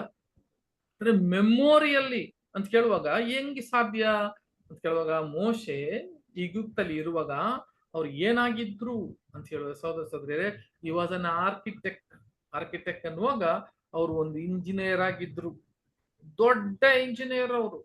ಅವ್ರಿಗೆ ಏನಾಯ್ತು ಅಂತ ಕೇಳಿದ್ರೆ ಅಲ್ಲಿರುವ ಅಳತೆಗಳೆಲ್ಲ ಗೊತ್ತು, ಯಾವ ತರ ಡಿಸೈನ್ಸ್ ಗಳು ಮಾಡಬೇಕು, ಇವೆಲ್ಲ ಚೆನ್ನಾಗಿ ಓದಿದ್ದರು ಯಾರಂತ ಕೇಳಿದ್ರೆ ಈ ಮೋಶೆ. ಆಗ ತಂದೆ ದೇವರಿಗೆ ಫಸ್ಟೇ ಅವ್ರಿಗೆ ಟ್ರೈನಿಂಗ್ ಕೊಟ್ಟದ ಮೇಲೆನೆ ಇವೆಲ್ಲ ಅಲ್ಲಿಂದ ಕರ್ಕೊಂಡ್ ಬಂದು ಈ ಡಿಸೈನ್ಗಳು ತಂದೆಯ ದೇವರಿಗೆ ವಾಸ ಮಾಡುವ ಒಂದು ಗೂಡಾರವನ್ನ ಕಟ್ಟಕ್ಕೆ ಬಹಳ ಒಂದು ಎಚ್ಚರಿಕೆಯಾಗಿ, ಒಂದು ಮಿಸ್ ಮಾಡಬೇಡ ಅಂತ ಹೇಳಿ, ಒಂದು ಅಳತೆ ಕೂಡ ಮಿಸ್ ಮಾಡಬೇಡ, ಒಂದು ಇಂಚ್ ಕೂಡ ಮಿಸ್ ಮಾಡಬೇಡ, ನಾನು ಹೇಳುವ ಎಲ್ಲ ವಿಷಯಗಳನ್ನು ಮಾಡಕ್ಕೆ ಎಚ್ಚರಿಕೆಯಾಗಿ ಈ ವಿಷಯಗಳನ್ನು ಮಾಡು ಅಂತ ಹೇಳಿದ್ರು. ಯಾತಕ್ಕೆ ಅಷ್ಟೊಂದು ಎಚ್ಚರಿಕೆಯಾಗಿ ಮಾಡಿದ್ರು ಅಂತ ಕೇಳಿದ್ರೆ ಇವು ಯಾತಕ್ಕಾಗಿ ಅಂತ ಕೇಳುವಾಗ ನಾವು ಅಪೊಸ್ತಲ ಪೌಲ್ ಬರೀತಾರೆ 8ನೇ ಅಧ್ಯಾಯ ಹೆಬ್ರಿಯರಿಗೆ 8ನೇ ಅಧ್ಯಾಯ 5ನೇ ವಾಕ್ಯ ಓದೋಣ.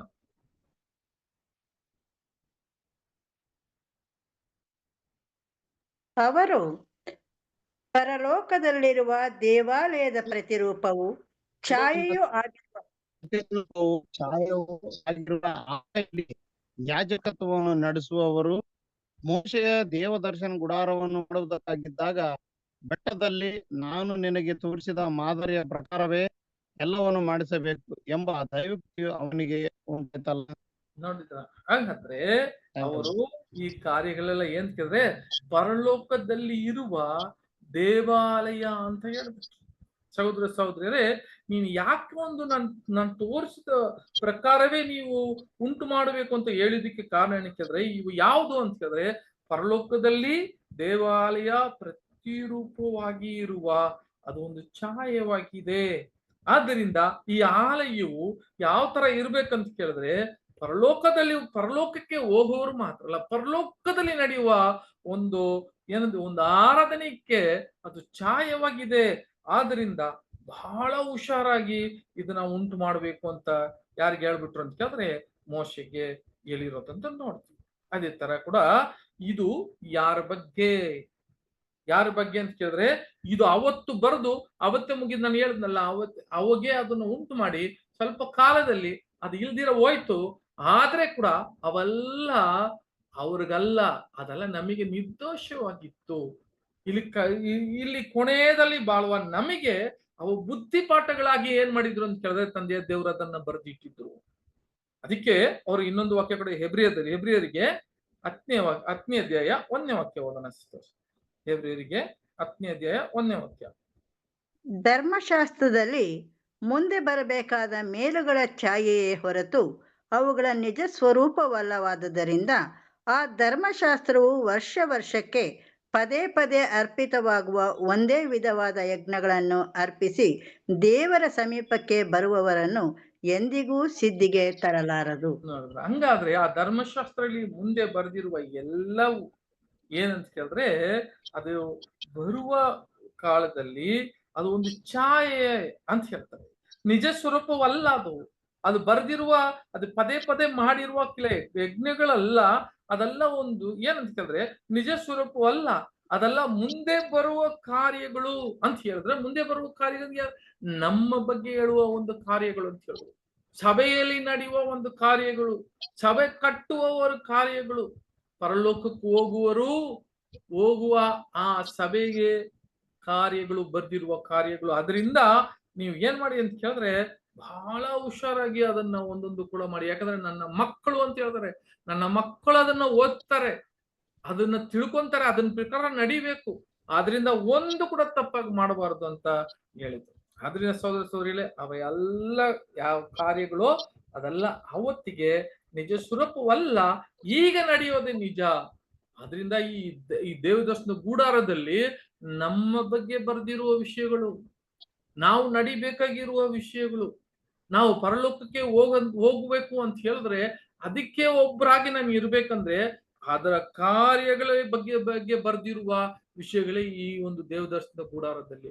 ಇದು ಒಂದು ಸ್ಟಡಿ ನಾವು ಮಾಡ್ಬಿಟ್ರೆ, ಈ ಒಂದು ಸ್ಟಡಿ ನಾವು ಸರಿಯಾದ ರೀತಿಯಲ್ಲಿ ನೀವು ಅರ್ಥ ಮಾಡ್ಕೊಂಡ್ಬಿಟ್ರೆ, ನಾವು ಸಹೋದರ ಸಹೋದರರೇ, ಇದು ನಮಗೆ ಏನ್ ತೋರಿಸ್ತದೆ ಅಂತ ಹೇಳಿದ್ರೆ ಸಹೋದರ ಸಹೋದರರೇ, ಒಂದು ಪರಲೋಕಕ್ಕೆ ಕ್ರಿಸ್ತನ ಒಂದು ಹೆಜ್ಜೆ ಜಾಡನ್ನು ಯಾವ ತರ ನಾವು ಸ್ವರೂಪದಲ್ಲಿ ನಡೆಯಕ್ಕೆ ಒಂದು ದಾರಿ ತೋರಿಸುವ ಈ ಒಂದು ದೇವದರ್ಶನ ಗೂಡಾರ. ಇನ್ನೊಂದು ವಾಕ್ಯ ಕೂಡ ಓದೋಣ, ಕೊಲೊಸ್ಸೆಯಲ್ಲಿ 2ನೇ ಅಧ್ಯಾಯ 16-17 ಓದೋಣ ಅಷ್ಟೇ. ಹೀಗಿರುವುದರಿಂದ ತಿಂದು ಕುಡಿಯುವ ವಿಷಯದಲ್ಲಿಯೂ ಹಬ್ಬ, ಅಮಾವಾಸ್ಯೆ, ಸಬ್ಬತ್ತು ಎಂಬುವುಗಳ ವಿಷಯದಲ್ಲಿಯೂ ನಿಮ್ಮನ್ನು ದೋಷಗಳೆಂದು ಯಾರೂ ಎಣಿಸಬಾರದು. ಇವು ಮುಂದೆ ಬರಬೇಕಾಗಿದ್ದ ಕಾರ್ಯಗಳ ಛಾಯೆಯಾಗಿವೆ. ಇವುಗಳ ನಿಜ ಸ್ವರೂಪವು ಕ್ರಿಸ್ತನೇ. ನೋಡಿದ್ರ, ಹಂಗಾದ್ರೆ ಈಗಿರೋದ್ರಿಂದ ನೋಡ್ರಿ ಏನ್ ಹೇಳ್ತಾನೆ ಕೇಳಿದ್ರೆ, ಯಾವ ವಿಷಯದಲ್ಲಿ, ಸಬ್ಬತ್ತು ವಿಷಯ ಆಗ್ಲಿ, ಆಮೇಲೆ ಅಲ್ಲಿರುವ ಎಲ್ಲಾ ಕಾರ್ಯಗಳ, ದೋಷವ ಕಾರ್ಯಗಳಾಗ್ಲಿ, ಇವು ಎಲ್ಲಾ ಕಾರ್ಯಗಳು ಏನಂತ ಕೇಳಿದ್ರೆ ಇವು ಯಾವ್ದಲ್ಲ ಅಂತ ಕೇಳಿದ್ರೆ ಸಹೋದರ ಸಹೋದರಿಯರೇ, ಮತ್ತೊಂದು ಬಾರಿ ಅದನ್ನ ನಾವು ಓದೋಣ ಸಿಸ್ಟರ್. ಹೀಗಿರುವುದರಿಂದ ತಿಂದು ಕುಡಿಯುವ ವಿಷಯದಲ್ಲಿಯೂ ಹಬ್ಬ, ಅಮಾವಾಸ್ಯೆ, ಸಬ್ಬತ್ತು ಎಂಬುವುಗಳ ವಿಷಯದಲ್ಲಿಯೂ ನಿಮ್ಮನ್ನು ದೋಷಗಳೆಂದು ಯಾರೂ ಎಣಿಸಬಾರದು. ಇವು ಮುಂದೆ ಬರಬೇಕಾಗಿದ್ದ ಕಾರ್ಯಗಳ ಛಾಯೆಯಾಗಿವೆ. ಇವುಗಳ ನಿಜ ಸ್ವರೂಪವು ಕ್ರಿಸ್ತನೇ. ನೋಡ್ರ, ಇವೆಲ್ಲ ಮುಂದೆ ಬರುವ ಕಾರ್ಯಗಳು. ಅಲ್ಲಿ ನಡೆದಿದ್ದೊಂದು ಸಬ್ಬತ್ ಆಗ್ಲಿ, ಅಲ್ಲಿದ್ದ ಅಮಾವಾಸ್ಯೆ ಆಗ್ಲಿ, ಅದ್ರಲ್ಲಿ ನಡೆದಿರುವ ಒಂದು ದೋಷ ಪರಿಹಾರ ಆಗ್ಲಿ, ಇವೆಲ್ಲ ಬರ್ದಿರುವ ಎಲ್ಲಾ ಕಾರ್ಯಗಳು ಅದು ಏನೋ ಅವರು ಮಾಡಿದ್ರು, ಒಂದು ಛಾಯವಾಗಿ ಮಾಡಿದ್ರು ಹೊತ್ತು. ಆದ್ರೆ ಇವೆಲ್ಲ ಮುಂದೆ ಬರ್ಬೇಕಾಗಿರೋ ಕಾರ್ಯಗಳು ಅವ್ ನಿಜ ರೂಪ ಯಾರ್ದಂತ ಕೇಳಿದ್ರೆ ಅದು ಕ್ರಿಸ್ತನ ಬಗ್ಗೆ ಅಂತ ಹೇಳ್ತಾರೆ. ಕ್ರಿಸ್ತನ್ ಅಂತ ಹೇಳಿದ್ರೆ ಯಾರು? ಕ್ರಿಸ್ತನ್ ಅಂತ ಹೇಳಿದ್ರೆ ಅದು ಸರಿ ಯೇಸು ಸ್ವಾಮಿ ಅಲ್ಲ, ಕ್ರಿಸ್ತರು ಅಂತ ಹೇಳುವಾಗ ಅದು ಯಾರಂತ ಕೇಳಿದ್ರೆ ತಲೆ ಮತ್ತು ಶರೀರವಾಗಿರುವ, ಅದು ನಮ್ಮ ಬಗ್ಗೆ ಮಾತಾಡುವ ಒಂದು ವಿಷಯ, ಸಭೆ ಬಗ್ಗೆ ಮಾತಾಡುವ. ಹಂಗಾದ್ರೆ ದೇವದರ್ಶನ ಗೂಡಾರ ಅಂತ ಹೇಳುವಾಗ ಅದ್ರಲ್ಲಿ ನಡೆಯುವ ಒಂದೊಂದು ವಿಷಯಗಳು ಕೂಡ ಸಹೋದರ ಸಹೋದರರೇ ಅದು ನಮ್ಮ ಬಗ್ಗೆ ಮಾತಾಡಿರುವ ವಿಷಯಗಳು.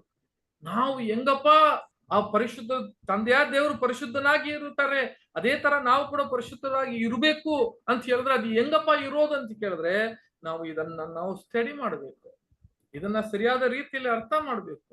ತಂದೆಯಾದ ದೇವರ ಮನಸ್ಸಲ್ಲಿ ಏನಿದೆ ಅದು ತಿಳ್ಕೊಬೇಕು. ಇವೆಲ್ಲ ತಿಳಿದ್ರೆ ಮಾತ್ರವೇ ನಾವು ಏನಾಗೋದಕ್ಕೆ ಸಾಧ್ಯ ಅಂತ ಹೇಳಿದ್ರೆ ಸಹೋದರ ಸಹೋದರಿಯರೇ, ನಾವು ಕೂಡ ತಂದೆಯಾದ ದೇವರು ಯಾವ ತರ ಪರಿಶುದ್ಧರಾಗಿದ್ದಾರೋ ಅದೇ ತರ ಪರಿಶುದ್ಧವಾಗಿ ಇರೋದಕ್ಕೆ ಪ್ರಯತ್ನ ಪಡೋಕೆ ಸಾಧ್ಯ. ಇವೆಲ್ಲ ನಮಗೆ ಗೊತ್ತಿಲ್ಲ ಅಂತ ಹೇಳಿದ್ರೆ ನಾವು ಏನಾಗ್ತೀವಿ, ಕತ್ತಲಲ್ಲಿ ಇರುವ ಮಕ್ಕಳ ತರ ನಾವ್ ಏನ್ ಮಾಡ್ತೀವಿ ಅಂತ ಹೇಳಿದ್ರೆ ಹೋಗ್ತಾನೆ ಇರ್ತೀವಿ ಸಹೋದರ ಸಹೋದರಿ. ಆದ್ರಿಂದ ಇವೆಲ್ಲ ನಮಗೆ ಬಹಳ ಮುಖ್ಯವಾಗಿದೆ. ಆದ್ರಿಂದ ದೇವರು ಏನ್ ಮಾಡಿದ್ರು ಅಂತ ಕೇಳಿದ್ರೆ ಮೋಶೆನ ಕರೆಸಿ, ಮೋಶೆ ನೀನ್ ಏನ್ ಮಾಡು, ಆ ಬೆಟ್ಟದ ಮೇಲೆ ಬಾ ಅಂತ ಹೇಳಿದ್ರು. ಅದು ಕೂಡ ಓದ್ಬಿಡೋಣ. ಎಕ್ಸೋಡಸ್ ವಿಮೋಚನಾ ಕಾಂಡದಲ್ಲಿ 24ನೇ ಅಧ್ಯಾಯ 18ನೇ ವಾಕ್ಯ ಓದೋಣ. 24:18. ಮೋಶೆ ಆ ಮೇಘದೊಳಗೆ ಪ್ರವೇಶಿಸಿ ಬೆಟ್ಟವನ್ನೇರಿದನು. ಅವನು ಆ ಬೆಟ್ಟದಲ್ಲಿ ಹಗಲಿರುಳು 40 ದಿವಸ ಇದ್ದನು. ಇವು ಬೆಟ್ಟದಲ್ಲಿ ಏರಿದನು. ಅವಾಗ 40 ದಿವಸ ಅಂತ ಹೇಳಿದ್ರೆ 40 ರಾತ್ರಿ 40 ದಿವಸ ಏನಾಗಿದ್ರು ಅಂತ ಕೇಳಿದ್ರೆ ಅವರು ಉಪವಾಸ ಇದ್ರು ಅಂತ ಉಪವಾಸ ಇದ್ದು ತಂದೆ ದೇವರು ಏನೆಲ್ಲ ಅವ್ರಿಗೆ ಕೊಟ್ಟಿದ್ರು ಅವೆಲ್ಲ ಮನಸ್ಸಲ್ಲಿ ತಗೊಂಡ್ರು. ನೋಡಿ ಸಾಧ್ಯನಾ? 40 ದಿನ 40 ರಾತ್ರಿ ಅವರು ಉಪವಾಸ ಇದಕ್ಕೆ ಒಂದು ಮನುಷ್ಯನಿಂದ ಸಾಧ್ಯವಾಗುತ್ತಾ ಅಂತ ಕೇಳಿದ್ರೆ ಸಹೋದರ ಸಹೋದರರೇ, ಸಾಧ್ಯವಾಗೋದಿಲ್ಲ. 40 ದಿವಸದಲ್ಲಿ 40 ದಿವಸ ಒಬ್ಬನು ಊಟ ಉಪವಾಸ ಇರೋದಕ್ಕೆ ಸಾಧ್ಯ ಇಲ್ಲ. ಆದ್ರೆ ಅದು ಹೆಂಗಿದ್ರು ಅಂತ ಕೇಳಿದ್ರೆ ಇದೇ ದೇವರ ಮಹಿಮೆ ಅಲ್ವರ ಸಹೋದರ ಸಹೋದರ. ದೇವರ ಮಹಿಮೆ ಅಂತ ಕೇಳಿದ್ರೆ ದೇವರ ಪ್ರಸನ್ನೆಯಲ್ಲಿ, ಆ ಪ್ರಸನ್ನತೆಯಲ್ಲಿ ಒಂದು ಮನುಷ್ಯ ಹೋದ್ರೆ ಇಲ್ಲಿ ಏನ್ ಬರೀತಾರೆ ಅಂತ ಕೇಳಿದ್ರೆ, ಅವರ ಪ್ರಸನ್ನದಲ್ಲಿ ನಾವು ಹೋಗುವಾಗ ನಮ್ಮ ಒಳಗೆ ನಮ್ಮ ಮನುಷ್ಯನ ಇರುವಾಗ ಒಂದೊಂದು ಅಂಗಗಳು ಇದೆಯಲ್ಲ ನಮ್ಮಲ್ಲಿ, ಅದು ಆಟೋಮೆಟಿಕ್ ಆಗಿ ರೀಚಾರ್ಜ್ ಆಗುತ್ತಂತೆ. ಈಗ ನೋಡಿ, ನಾವು ಊಟ ಮಾಡ್ತೀವಿ, ಯಾವ್ದೋ ಒಂದು ಇವಾಗ ದಿನ ನಾವು ಕೂಡ ಒಂದು ಫೋನ್ ತರಾನೇ. ಹಿಂಗೆ ಫೋನ್ ಅಲ್ಲಿ ಬ್ಯಾಟ್ರಿ ಚಾರ್ಜ್ ಹೋದ್ಮೇಲೆ ನಾವ್ ಏನ್ ಮಾಡ್ತೀವಿ, ಆಟೋಮೆಟಿಕ್ ಆಗಿ ಒಂದು ಪ್ಲಗ್ ಹಾಕಿ ಬ್ಯಾಟ್ರಿನ ಚಾರ್ಜ್ ಮಾಡ್ತೀವಿ. ಚಾರ್ಜ್ ಮಾಡುವಾಗ ಮತ್ತೆ ಆ ಚಾರ್ಜ್ ಅನ್ನೋ ತನಕ ಇರ್ತದೆ, ಆ ದಿನ ಫುಲ್ ದಿನ ಇರ್ತದೆ, ಮಾರನೇ ದಿವಸ ಮತ್ತೆ ಚಾರ್ಜ್ ಆಗ್ತೀವಿ. ಇದೇ ತರ ನಾವು ಕೂಡ ಏನ್ ಮಾಡ್ತೀವಿ ಗೊತ್ತಾ? ಯಾವ್ದು ಮುಖಾಂತರ ಚಾರ್ಜ್ ಮಾಡ್ತೀವಿ? ನಮ್ಮ ಊಟದ ಮುಖಾಂತರ. ನಾವು ಊಟದ ಮುಖಾಂತರ ಏನ್ ಮಾಡ್ತೀವಿ ಅಂತಂದ್ರೆ, ನಾವು ಅನ್ನದ ಮುಖಾಂತರ ಯಾವ್ದೋ ಒಂದು ಪದಾರ್ಥ ತಿನ್ನುವಾಗ ಆಟೋಮೆಟಿಕ್ ಆಗಿ ನಮ್ಮ ಬಾಡಿಯಲ್ಲಿ ಏನಾಗುತ್ತೆ ಅಂತ ಕೇಳಿದ್ರೆ, ಈ ಅಂಗಗಳೆಲ್ಲ ಶಕ್ತಿ ಬಂದು ನಾವು ಓಡಾಡೋದಕ್ಕೆ ಚಾರ್ಜ್ ಆಗ್ತದೆ. ಅದೇ ನಾವು ಊಟ ಮಾಡ್ತೀರಾ ಇದು 2 ದಿವಸ 1 ದಿವಸ ಊಟ ಮಾಡಿಲ್ಲ, ಇಲ್ಲ 2 ದಿವಸ ಊಟ ಮಾಡಿಲ್ಲ ಅಂದ್ರೆ ಆಟೋಮೆಟಿಕ್ ಆಗಿ ನಾವು ವೀಕ್ ಆಗ್ಬಿಡ್ತೀವಿ. ನಮ್ಮ ಬ್ಯಾಟ್ರಿ ಹೆಂಗ್ ವೀಕ್ ಆಗುತ್ತೋ ಅದೇ ತರ ವೀಕ್ ಆಗ್ಬಿಡ್ತೀವಿ. ಆದ್ರೆ ದೇವರ ಸಮೂಹದಲ್ಲಿ, ದೇವರ ಪ್ರಸನ್ನತೆಯಲ್ಲಿ, ಅವರ ಒಂದು ಮಹಿಮೆ ನಮ್ಮ ಮೇಲೆ, ಆ ಪವಿತ್ರ ಆತ್ಮ ನಮ್ಮ ಮೇಲೆ ಇರುವಾಗ ನಮ್ಮ ಒಂದು ಅಂಗಗಳು ಯಾವುದು ವೀಕ್ ಆಗಲ್ಲ ಅಂತೆ. ಯಾವುದು ವೀಕ್ ಆಗಲ್ಲ ಅಂದ್ರೆ ಅಲ್ಲಿ ಏನಿಲ್ಲ, ಅಲ್ಲಿ ಹಸಿವಾಗೋದಕ್ಕೆ ಸಾಧ್ಯವಿಲ್ಲ. ಹಂಗಾದ್ರೆ ಅವ್ರು ಮೋಶೆ ಹೆಂಗಿದ್ರು ಅಂತ ಕೇಳಿದ್ರೆ, ದೇವನ ಪ್ರಸನ್ನತೆ ಇರುವಾಗ ಆ 40 ದಿನ 40 ರಾತ್ರಿ ಅವ್ರು ಏನ್ ಮಾಡಕ್ಕಿಲ್ಲ ಅಂತ ಕೇಳಿದ್ರೆ ಅವ್ರಿಗೆ ಊಟ ಬೇಕಿಲ್ಲ.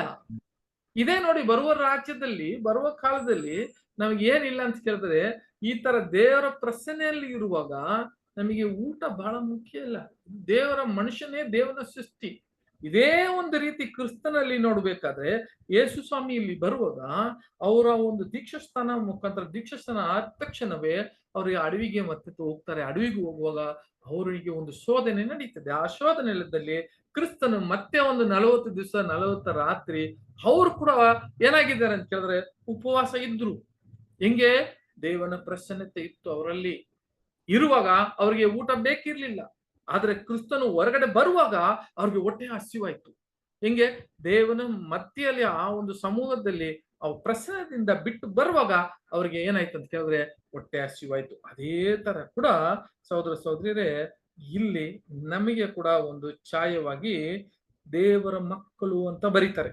ದೇವರ ಮಕ್ಕಳು ತಂದೆಯ ದೇವರ ಯೋಜನೆಯನ್ನು ತಿಳ್ಕೊಳ್ಳೋದಿಕ್ಕೆ ಅವರ ಒಂದು ರಾಜ್ಯದ, ಆ ಬೆಟ್ಟ ಅಂದ್ರೆ ರಾಜ್ಯ, ಆ ರಾಜ್ಯದ ಮೇಲೆ ಹಿಂಗೆ ಮೋಶೆಯನ್ನ ಕರೆದು ಅವರಿಗೆ ಏನೆಲ್ಲ ದೇವರು ಮಾಡ್ಬೇಕು ಅಂತ ಕೊಟ್ಟಿದ್ರೋ ಅದೇ ತರ ಮಕ್ಕಳು, ದೇವರ ಮಕ್ಕಳಾಗಿರುವ ನಾವು ಒಬ್ಬೊಬ್ಬರು ಕೂಡ ಒಡಂಬಡಿಕೆ ಮಾಡಿರುವ ಸಹೋದರ ಸಹೋದರಿಯರು ನಾವು ಕೂಡ ಉಪವಾಸ ಇರಬೇಕು. ಉಪವಾಸ ಅಂತ ಕೇಳಿದ್ರೆ ಯಾವ ಉಪವಾಸ ರೀ? ನಾವು ಈ ಲೋಕದ ಪ್ರಕಾರ ಇರುವ ಊಟದ ಉಪವಾಸ ಅಲ್ಲ. ಅವರು ಮಾಂಸದಲ್ಲಿ ಹುಟ್ಟಿರೋರು, ಅದಕ್ಕೆ ಮಾಂಸದ ಪ್ರಕಾರ ನಾವು ಇರುವ ಉಪವಾಸ ಅಲ್ಲ. ಆತ್ಮೀಯವಾಗಿರುವ ಉಪವಾಸ. ಏನ್ ಆತ್ಮೀಯವಾಗಿರುವ ಉಪವಾಸ ಅಂತ ಹೇಳಿದ್ರೆ, ನಾವು ಈ ಲೋಕದ ಇರುವ ಇಚ್ಛೆಗಳು, ಇರುವ ಒಂದೊಂದು ಪಾಪಗಳು, ಇಚ್ಛೆಗಳು ಇವೆಲ್ಲ ಬಿಟ್ಟು ದೇವರ ಒಂದು ವಾಕ್ಯಕ್ಕಾಗಿ ನಾವು ಹಸುವಾಗಿ ಇರುತ್ತೀವಲ್ಲ, ಆ ಉಪವಾಸ ಬಹಳ ಮುಖ್ಯ. ಇವಾಗ ಆ ಉಪವಾಸ ಇರುವಾಗ ತಂದೆಯ ದೇವರ ಯೋಜನೆಯನ್ನು ನಾವು ಅರ್ಥ ಮಾಡೋದಕ್ಕೆ ಬಹಳ ಸಾಧ್ಯ ಅಂತ ಹೇಳ್ಬಿಟ್ರು. ಈಗ ಹೇಳ್ತಾರೆ ಏನಂತ ಕೇಳಿದ್ರೆ, ತಂದೆಯ ದೇವರು ಯಾವ ತರ ನಿನ್ನ ಮಕ್ಕಳಲ್ಲಿ ನಾನು ವಾಸ ಮಾಡಬೇಕು ಅಂತ ಹೇಳಿದ್ರು, ನಾನೇ ದೇವರು, ನಾನೇ ವಾಸ ಮಾಡ್ಬೇಕು ಅಂತ ಹೇಳ್ತಾರೋ ಅದೇ ತರ ಈಗ ಹೊಸ ಒಡಂಬಡಿಕೆ ಅಂತ ಬರುವ ಸಹೋದರ ಸಹೋದರರೇ, ಇವಾಗ ತಂದೆಯ ದೇವರು ಅಲ್ಲಿ ದೇವದರ್ಶನ ಗೂಡಾರ ಇಲ್ಲ. ಈಗ ಹೊಸ ಒಡಂಬಡಿಕೆಯಲ್ಲಿ ದೇವದರ್ಶನ ಗೂಡಾರ ಇಲ್ಲ. ಯಾಕಿಲ್ಲ ಅಂತ ಕೇಳಿದ್ರೆ, ಅದು ಯಾರಿಗೆ ಛಾಯವಾಗಿತ್ತು, ಯಾರಿಗೆ ಅದು ರೂಪವಾಗಿತ್ತು ಅಂತ ಕೇಳಿದ್ರೆ, ಬರುವ ಆ ಕ್ರಿಸ್ತನಿಗೆ ರೂಪವಾಗಿತ್ತು. ಈಗ ದೇವದರ್ಶನ ಗೂಡಾರ ಯಾರು ಅಂತ ಹೇಳುವಾಗ ನಮ್ಮಲ್ಲಿ ವಾಸ ಮಾಡ್ತಾರೆ ಅಂತ ವಾಕ್ಯ ಕೂಡ ಓದ್ಬಿಡೋಣ. 1 ಕೊರಿಂಥ್ಯ 3ನೇ ಅಧ್ಯಾಯ 16ನೇ ವಾಕ್ಯ ಓದೋಣ ಸಹೋದರ ಸಹೋದರಿಯರೇ. 1 ಕೊರಿಂಥ್ಯ 3:16. ನೀವು ದೇವರ ಆಲಯವಾಗಿದ್ದೀರೆಂದು ದೇವರ ಆತ್ಮನು ನಿಮ್ಮಲ್ಲಿ ವಾಸ ಮಾಡುತ್ತಾನೆಂದು ನಿಮಗೆ ಗೊತ್ತಿಲ್ಲವೋ? ಈಗ ನೋಡಿದ್ರ ಯಾವ ತರ ಆ ಇಸ್ರೇಲ್ ಅಡವಿಯಲ್ಲಿ ಇಸ್ರೇಲ್ ಮಕ್ಕಳಿಗೆ ಹೇಳಿದ್ರು, ನಾನು ನಿಮ್ಮ ಮಧ್ಯೆಯಲ್ಲಿದ್ದೆ, ನಾನೇ ದೇವ್ರು ಅಂತ ಹೇಳಿ ಆ ಮಕ್ಕಳಿಗೆ ನಾನೇ ದೇವರಾಗಿರ್ಬೇಕು ಅಂತ ಹೇಳಿದ್ರು. ಅದೇ ತರ ಈಗ ಹೊಸ ಒಡಂಬಡಿಕೆಯಲ್ಲಿ ಈಗ ಹೇಳ್ತಾರೆ, ನೀವು ದೇವರ ಆಲಯವಾಗಿದ್ದೀರಿ ಅಂತ ಹೇಳಿ ದೇವರ ಆತ್ಮ ನಿಮ್ಮಲ್ಲಿ ವಾಸ ಮಾಡುತ್ತೆಂದು ನಿಮಗೆ ಗೊತ್ತಿಲ್ಲವೋ ಅಂತ ಹೇಳ್ತಾರೆ. ದೇವರ ವಾಕ್ಯ ನಮ್ಮಲ್ಲಿ ಇದೆ, ದೇವರು ವಾಸ ಮಾಡ್ತಾರೆ ನಮ್ಮಲ್ಲಿ ಇದೆ. ನಾವು ದೇವರ ಆಲಯ ಅಂತ ದೇವರು ಏನ್ ಮಾಡ್ತಾರೆ ಅಂತ ಕೇಳಿದ್ರೆ ನಮ್ಮನ್ನ ಅಲ್ವಾ ರೂಪವಾಗಿ ಹೇಳ್ತಾರೆ. ಸೊ ಅದರಿಂದ we see the tabernacle transformation ಅಂತ ಹೇಳುವಾಗ ಅಲ್ಲಿ ನಡೆದಿರುವ ನೋಡ್ರಿ ಒಂದು ಘಟನೆ, ಏನ್ ಘಟನೆ ನಡೀತು ಅಂತ ಹೇಳಿದ್ರೆ ಸಹೋದರರೇ, ಅಲ್ಲಿಗೆ ನೋಡ್ರಿ ಈ ಗೂಡಾರ ನನ್ನಲ್ಲಿ ಹಾಕಿದ್ದೀನಲ್ಲ, ಈ ಗೂಡಾರ ಅಂತ ಹೇಳುವಾಗ ತಂದೆ ದೇವರು ಮೊದಲು ಈ ಗೂಡಾರನ ಮಾಡಕ್ ಹೇಳಿದ್ರು. ಅದು ಟ್ಯಾಬರ್ನಾಕಲ್, ಅದೇ ಒಂದು ದೇವದರ್ಶನ ಗೂಡಾರ.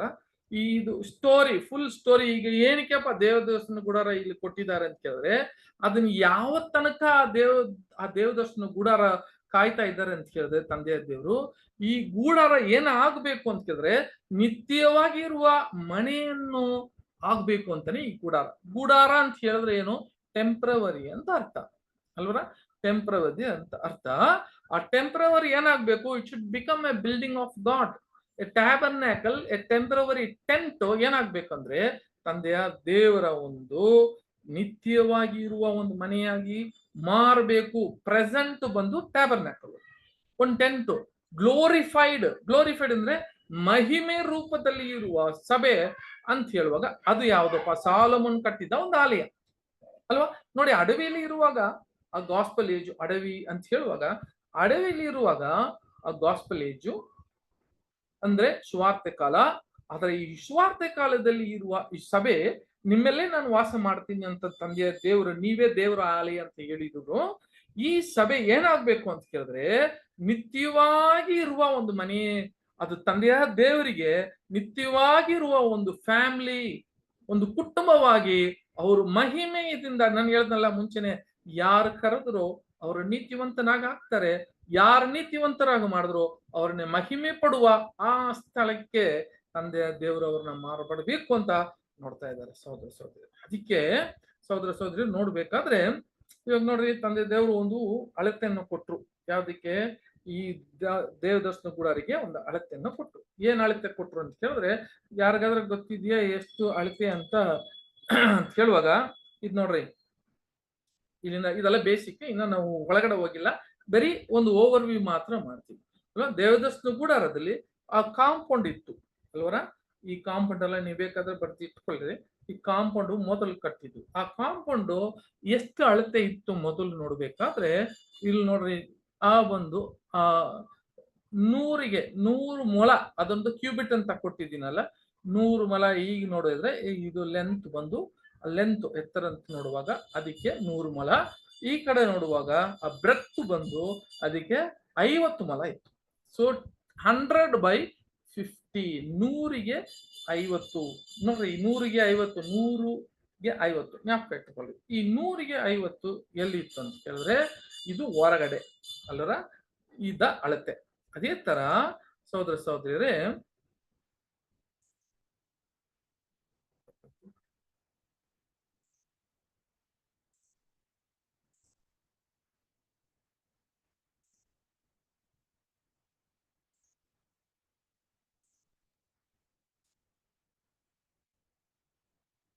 ಓಕೆ ಸರಿ, ಇದೇ ಅಳತೆ ನಾವು ನೋಡ್ತೀವಿ ನೋಡ್ರಿ.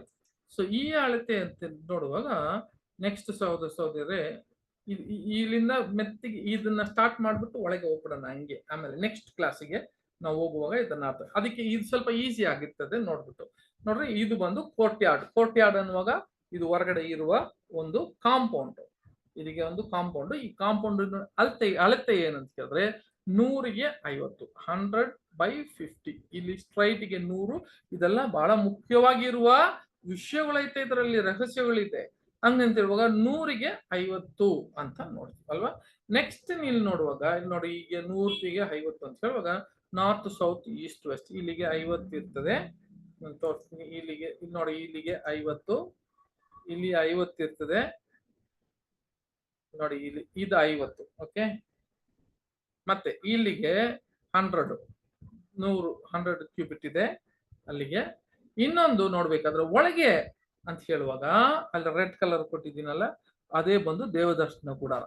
ಅದು ಎಷ್ಟಪ್ಪ ಇತ್ತು ಟೋಟಲು, ಅದರ ಒಂದು ಲೆಂತ್, ಅದರ ಸೈಜ್ ಎಷ್ಟಿತ್ತು ಅಂತ ಕೇಳಿದ್ರೆ, ಅದು ಟೋಟಲ್ ಆಗಿ ಇರುವಾಗಲೇ 30 ಮೊಳ ಇತ್ತು. ಅದು ಆ 30 ಮೊಳದಲ್ಲಿ ಪರಿಶುದ್ಧ ಸ್ಥಳ ಮಾತ್ರವೇ 20 ಮೊಳ ಇತ್ತು. 20 ಕ್ಯೂಬಿಟ್ ಅಂತ ಹೇಳ್ತಾರೆ. ಪರಿಶುದ್ಧ ಸ್ಥಳ 20 ಮೊಳ ಇತ್ತು. ಆಮೇಲೆ ನೋಡ್ಬೇಕಾದ್ರೆ ಮಹಾಪರಿಶುದ್ಧ ಸ್ಥಳ ಎಷ್ಟಿತ್ತು ಅಂತ ಕೇಳಿದ್ರೆ 10 ಮೊಳ, ಅಂದ್ರೆ 10/10 ಕ್ಯೂಬಿಟ್ ಇತ್ತು.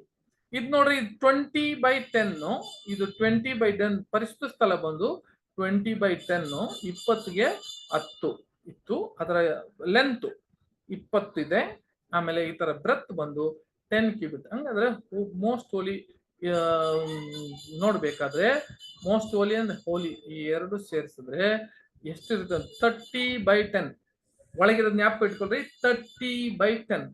30ಗೆ 10 ಟೋಟ್ಲು. ಪರಿಶುದ್ಧ ಸ್ಥಳ ಮಾತ್ರ 20 ಇರ್ತದೆ. ಮಹಾಪರಿಶುದ್ಧ ಸ್ಥಳ 10 ಮೊಳ ಇರ್ತದೆ. ಸರಿ, ಈಗಿರುವಾಗ ಇದನ್ನ ಏನಾಯಿತು ಅಂತ ಹೇಳುವ ಸೋದರ ಸೋದರಿಯರೇ, ಯಾವಾಗ ಸಾಲೋಮೋನ್ ಕಟ್ಟಿದ್ರು ನೋಡಿ, ಇವಾಗ ಇನ್ನ ಸ್ವಲ್ಪ ಕ್ಲಿಯರ್ ಕೂಡ ಇಲ್ಲಿ ನೋಡ್ತಿದೆ. ಒಳಗೆ ಮಾತ್ರವೇ ಅದು ಏನಾಗುತ್ತೆ ಅಂತ ಕೇಳಿದ್ರೆ 30, ಟೋಟಲ್ 30, ಆಮೇಲೆ ಇದು 10. ಓಕೆ, ಇದು ಸಾಲೋಮೋನ್ ಇದನ್ನ ಕಟ್ಟುವಾಗ ಯಾವಾಗ ಪರ್ಮನೆಂಟ್ ಆಗುವಾಗ, ಎಲ್ಲಿ ಅದು ಟೆಂಟ್ ಆಗಿದ್ದು ಒಂದು ಅದು ಗೂಡಾರ, ಅದನ್ನ ಕಾನಾನಿಗೆ ಸೇರಿದ ಮೇಲೆ, ಕಾನಾನ್ ಅಂದ್ರೆ ಪರಮ ಕಾನಾನಿಗೆ ಅಂದ್ರೆ ನಾವು ಅಲ್ಲಿ ಸೇರುವಾಗ ಅದನ್ನ ಕಟ್ಟಡವಾಗಿ ಪರ್ಮನೆಂಟ್ ಆಗಿ ಅಂತ ಹೇಳುವಾಗ ನಿತ್ಯವಾಗಿ ಇರುವ ಒಂದು ಕಟ್ಟಡಕ್ಕೆ ಇವಾಗ ಈ ಅಳತೆ ಕಂಪ್ಲೀಟ್ ಚೇಂಜ್ ಆಗುತ್ತೆ ರೀ. ಹೆಂಗ್ ಚೇಂಜ್ ಆಗುತ್ತೆ ನೋಡೋಣ. ವಾಕ್ಯ ಮಾತ್ರ 2 ವಾಕ್ಯ ಮಾತ್ರ ಓದ್ಬಿಟ್ಟು ನಾವು ಸ್ಟಾಪ್ ಮಾಡೋಣ. ನೆಕ್ಸ್ಟ್ ಬರುವ ವಾರದಲ್ಲಿ ನಾವು ಇದನ್ನ ಶುರು ಮಾಡೋಣ.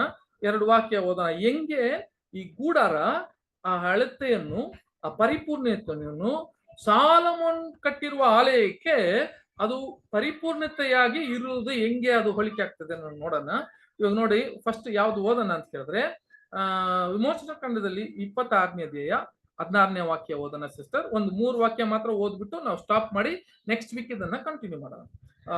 ಎಕ್ಸೋಡಸ್ ವಿಮೋಚನಾ ಕಾಂಡದಲ್ಲಿ 26:16. ಪ್ರತಿಯೊಂದು ಚೌಕಟ್ಟು 10 ಮೊಳ ಉದ್ದವಾಗಿಯೂ 1.5 ಮೊಳ ಅಗಲವಾಗಿಯೂ ಇರಬೇಕು. ನೋಡಿದ್ರ, ಇದು ಆ ಚೌಕಟ್ಟು ಒಂದೊಂದು ಕೂಡ ಇರಬೇಕು. ಇದನ್ನ ನೋಡ್ಬೇಕಾದ್ರೆ ಈ ಲೆಂತ್ ಹೆಂಗಾಗುತ್ತೆ ಅಂತ ನಾನು ಹೇಳ್ತೀನಲ್ಲ, 30 ಮೊಳ ಇರ್ಬೇಕಂತ ಹೇಳ್ತೀನಲ್ಲ. ಇವಾಗ ಇದು ಸಾಲೋಮೋನ್ ಆಲಯದಲ್ಲಿ ಅದು ಡಬಲ್ ಆಗ್ತದೆ ನೋಡಿ, ಪರಿಪೂರ್ಣತೆ ಆಗ್ತದೆ. ಹೆಂಗಾಗ್ತದೆ ಅಂತ ಹೇಳಿದ್ರೆ 1ನೇ ಅರಸು 6ನೇ ಅಧ್ಯಾಯ 2ನೇ ವಾಕ್ಯ.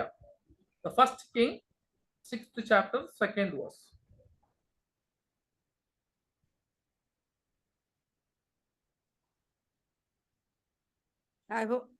ಅವನು ಯೆಹೋವನಿಗೋಸ್ಕರ ಕಟ್ಟಿಸಿದ ದೇವಾಲಯದ ಉದ್ದವು 60 ಮೊಳ. ನೋಡ್ರ, ಅಲ್ಲಿ ನೋಡ್ಬೇಕಾದ್ರೆ 1 ನಿಮಿಷ, ನಾವು ಅಲ್ಲಿ ನೋಡ್ಬೇಕಾದ್ರೆ ಆ ದೇವದರ್ಶನ ಕಟ್ಟಿರುವ ಮೊಳ ಎಷ್ಟಿತ್ತು ಅಂತ ಕೇಳಿದ್ರೆ 30 ಮೊಳ ಇತ್ತು. ಇವಾಗ ಇಲ್ಲಿ ದೇವದರ್ಶನ ಗುಡಾರ ಅಲ್ಲ, ಇದು ಕಟ್ಟುವಾಗ ದೇವದರ್ಶನ ಗುಡಾರ ಇಲ್ಲಿ ಕಟ್ಟುವಾಗ, ಆಲಯ ಕಟ್ಟುವಾಗ ಇದು 60 ಮೊಳವಾಗಿಯೇ ಇರ್ತದೆ. ಆಮೇಲೆ ಅಗಲವು 20 ಮೊಳ. ನೋಡಿದ್ರ, ಅಲ್ಲಿ ನೋಡ್ಬೇಕು ಅಗಲವು ಎಷ್ಟಿತ್ತು ಅಂತ ಕೇಳಿದ್ರೆ ಅಲ್ಲಿ 10 ಇತ್ತು. 30 ಮೊಳ ಅದು ಉದ್ದ ಇತ್ತು. ಅಂತ ಕೇಳಿದ್ರೆ ನೀಳ ಇತ್ತು. ಆದ್ರೆ ಉದ್ದ ಎಷ್ಟಿತ್ತು ಅಂತ ಕೇಳಿದ್ರೆ ಅಲ್ಲಿ 10 ಇತ್ತು. ಇವಾಗ ಇಲ್ಲಿ ಏನಾಗುತ್ತೆ ಅಂತ ಕೇಳಿದ್ರೆ ಅದು ಡಬಲ್ ಆಗ್ತದೆ. ಹೆಂಗೆ? 30 60 ಆಗ್ತದೆ, 10 20 ಆಗ್ತದೆ ಅಂತ ನಾವು ನೋಡ್ತೀವಿ. ನೋಡಿದ್ರೆ ಸಹೋದರರೇ, ಹಂಗಿದ್ರೆ ಏನಾಗುತ್ತೆ ಅಂತ ಕೇಳಿದ್ರೆ ಪರ್ಮನೆಂಟ್ ಆಗಿ ಬರುವಾಗ ತಂದೆಯ ದೇವರು ಅದನ್ನ ಡಬಲ್ ಮಾಡ್ತಾರೆ. ಏನಕ್ಕೆ ಡಬಲ್ ಮಾಡ್ತಾರೆ? ಇದು ಕೂಡ ನಾವು ಏನ್ ಮಾಡೋಣ ಅಂತ ಕೇಳಿದ್ರೆ ಮುಂದಿರುವ ವಿಷಯಗಳು ನಾವು ನೋಡೋಣ. ಒಂದು ವಾಕ್ಯ ಮಾತ್ರ ಓದೋಣ. 2ನೇ ಕೊರಿಂಥ್ಯ 5ನೇ ಅಧ್ಯಾಯ 1 ಮತ್ತು 4 ವಾಕ್ಯ ಓದಿ ನಾವು ಈ ಬರುವ ವಾರ ಇದನ್ನ ಕಂಟಿನ್ಯೂ ಮಾಡೋಣ. 2ನೇ ಕೊರಿಂಥ್ಯ 5ನೇ ಅಧ್ಯಾಯ 1ನೇ ವಾಕ್ಯ. ಭೂಮಿಯ ಮೇಲಿರುವ ನಮ್ಮ ಮನೆಯು, ಅಂದರೆ ನಮ್ಮ ದೇಹವೆಂಬ ಗುಡಾರವು ಕಿತ್ತು ಹಾಕಲ್ಪಟ್ಟರೂ ದೇವರಿಂದ ಒಂದು ಕಟ್ಟಡವು ಪರಲೋಕದಲ್ಲಿ ಉಂಟೆಂದು ಬಲ್ಲೆವು. ಅದು ಕೈಯಿಂದ ಕಟ್ಟಿದ ಮನೆಯಾಗಿರದೆ ನಿತ್ಯವಾಗಿರುವಂತದ್ದಾಗಿದೆ. ನೋಡ್ರ, ಭೂಮಿ ಮೇಲೆ ಇರುವ ನಮ್ಮ ಮನೆಯು ಆದರೆ ಅಂತ ಹೇಳಿ ನಮ್ಮ ದೇಹ ಅಂತ ಹೇಳ್ತಾರೆ. ಇದು ಕಿತ್ತು ಹೋದರೆ ಕೂಡ ಪರ್ಮನೆಂಟ್ ಆಗಿರುವ ಪರಲೋಕದಲ್ಲಿ ನಮಗೇನಾಗಿದೆ ಅಂತ ಹೇಳಿದ್ರೆ ನಿತ್ಯವಾಗಿರುವ ಒಂದು ಮನೆ ಅಂತ ಹೇಳಿದ್ರೆ, ನಮ್ಮ ದೇಹ ಇಲ್ಲಿ ಟ್ಯಾಬರ್ನಾಕಲ್ ಅಂತ ಹೇಳಿದ್ರೆ ಟೆಂಟ್ ಅಲ್ವಾ. ಟೆಂಟ್ ಅಂದ್ರೆ ಏನು? ಟೆಂಪ್ರವರಿ. ಟೆಂಪಲ್ ಅಂದ್ರೆ ಟೆಂಪ್ರವರಿ. ಆ ಟೆಂಪ್ರವರಿ ಹೋಗ್ಬಿಟ್ಟು ನಿತ್ಯವಾಗಿರುವ ಸಾಲಮನ್ ಕಟ್ಟಿದ್ದಲ್ಲ ಆ ಆಲಯ ತರ ನಾವು ಏನಾಗ್ಬೇಕಂತ ಹೇಳಿದ್ರೆ ನಿತ್ಯವಾಗಿ ಆ ಕಾನಾನ್ ದೇಶದಲ್ಲಿ ಹೋಗಿ ಸೇರ್ತಿರಲ್ಲ ಅದೇ ತರ ಇರ್ಬೇಕು ಅಂತ ಹೇಳ್ತಾರೆ. ಆಮೇಲೆ 4ನೇ ವಾಕ್ಯ, ಈ ಗುಡಾರದಲ್ಲಿರುವವರಾದ ನಾವು ಭಾರ ಹೊತ್ತುಕೊಂಡವರಾಗಿ ನರಳುತ್ತೇವೆ. ಇದು ಕಳಚಿ ಹೋಗಬೇಕೆಂಬುದು ನಮ್ಮ ಇಷ್ಟವಲ್ಲ. ಮರ್ತ್ಯವಾದದ್ದು ನುಂಗಿ ಹೋಗಿ ಜೀವವೊಂದೇ ಉಳಿಯುವಂತೆ ಈ ಗುಡಾರದ ಮೇಲೆ ಆ ನಿವಾಸವನ್ನು ಧರಿಸಿಕೊಳ್ಳಬೇಕೆಂಬುದೇ ನಮ್ಮ ಇಷ್ಟ. ಈ ನಮ್ಮ ಇಷ್ಟ ಏನಂತ ಹೇಳಿದ್ರೆ ಯಾವಾಗ ಇರ್ಬೇಕಂತ ಹೇಳಿದ್ರೆ ಆ ಗುಡಾರದ ಮೇಲೆ ನಾವು ಧರಿಸಿಕೊಳ್ಳಬೇಕು.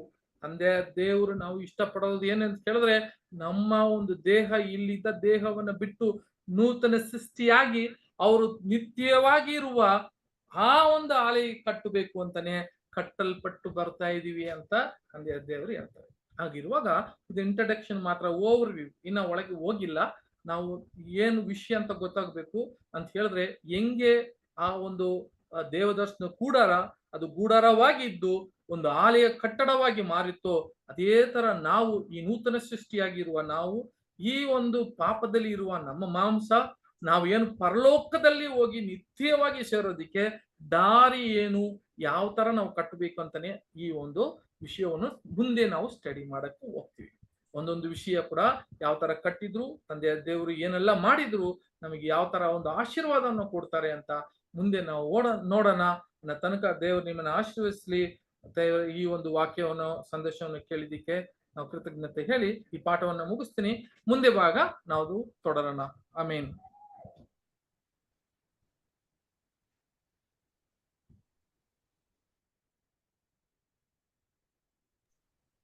ಬ್ರದರ್ ನಿರೋಶ್, ಬ್ರದರ್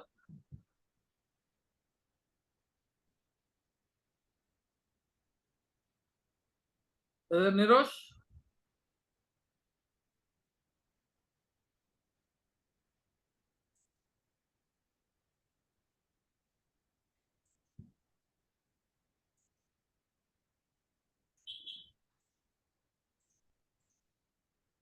ಸಹೋದರರೇ, ಈ ಒಂದು ಪಾಠದಲ್ಲಿ ಯಾರಿಗಾದ್ರೂ ಏನಾದ್ರೂ ಡೌಟ್ ಇದ್ರೆ ದಯವಿಟ್ಟು ನೀವು ಕೇಳಬೇಕು ಅಂತ ನಾನು ಬೇಡ್ಕೊಂತೀನಿ. ಯಾರೆಲ್ಲ ಇದ್ದಾರೆ ನಮ್ಮ ಮಧ್ಯದಲ್ಲಿ? ರವಿ ಬ್ರದರ್ ಇದ್ದೀರಾ? ಬ್ರದರ್ ಇದ್ದೀನಿ. ಬ್ರದರ್ ರವಿ ಬ್ರದರ್, ಒಂದು ಪ್ರಾರ್ಥನೆ ಮಾಡ್ತೀರಾ? ಓಕೆ ಬ್ರೋ, ಮಾಡ್ತೀನಿ. ಪ್ರಾರ್ಥನೆ ಮಾಡಿ. ಪ್ರಾರ್ಥನೆ ಮಾಡಿಕೊಳ್ಳೋಣ.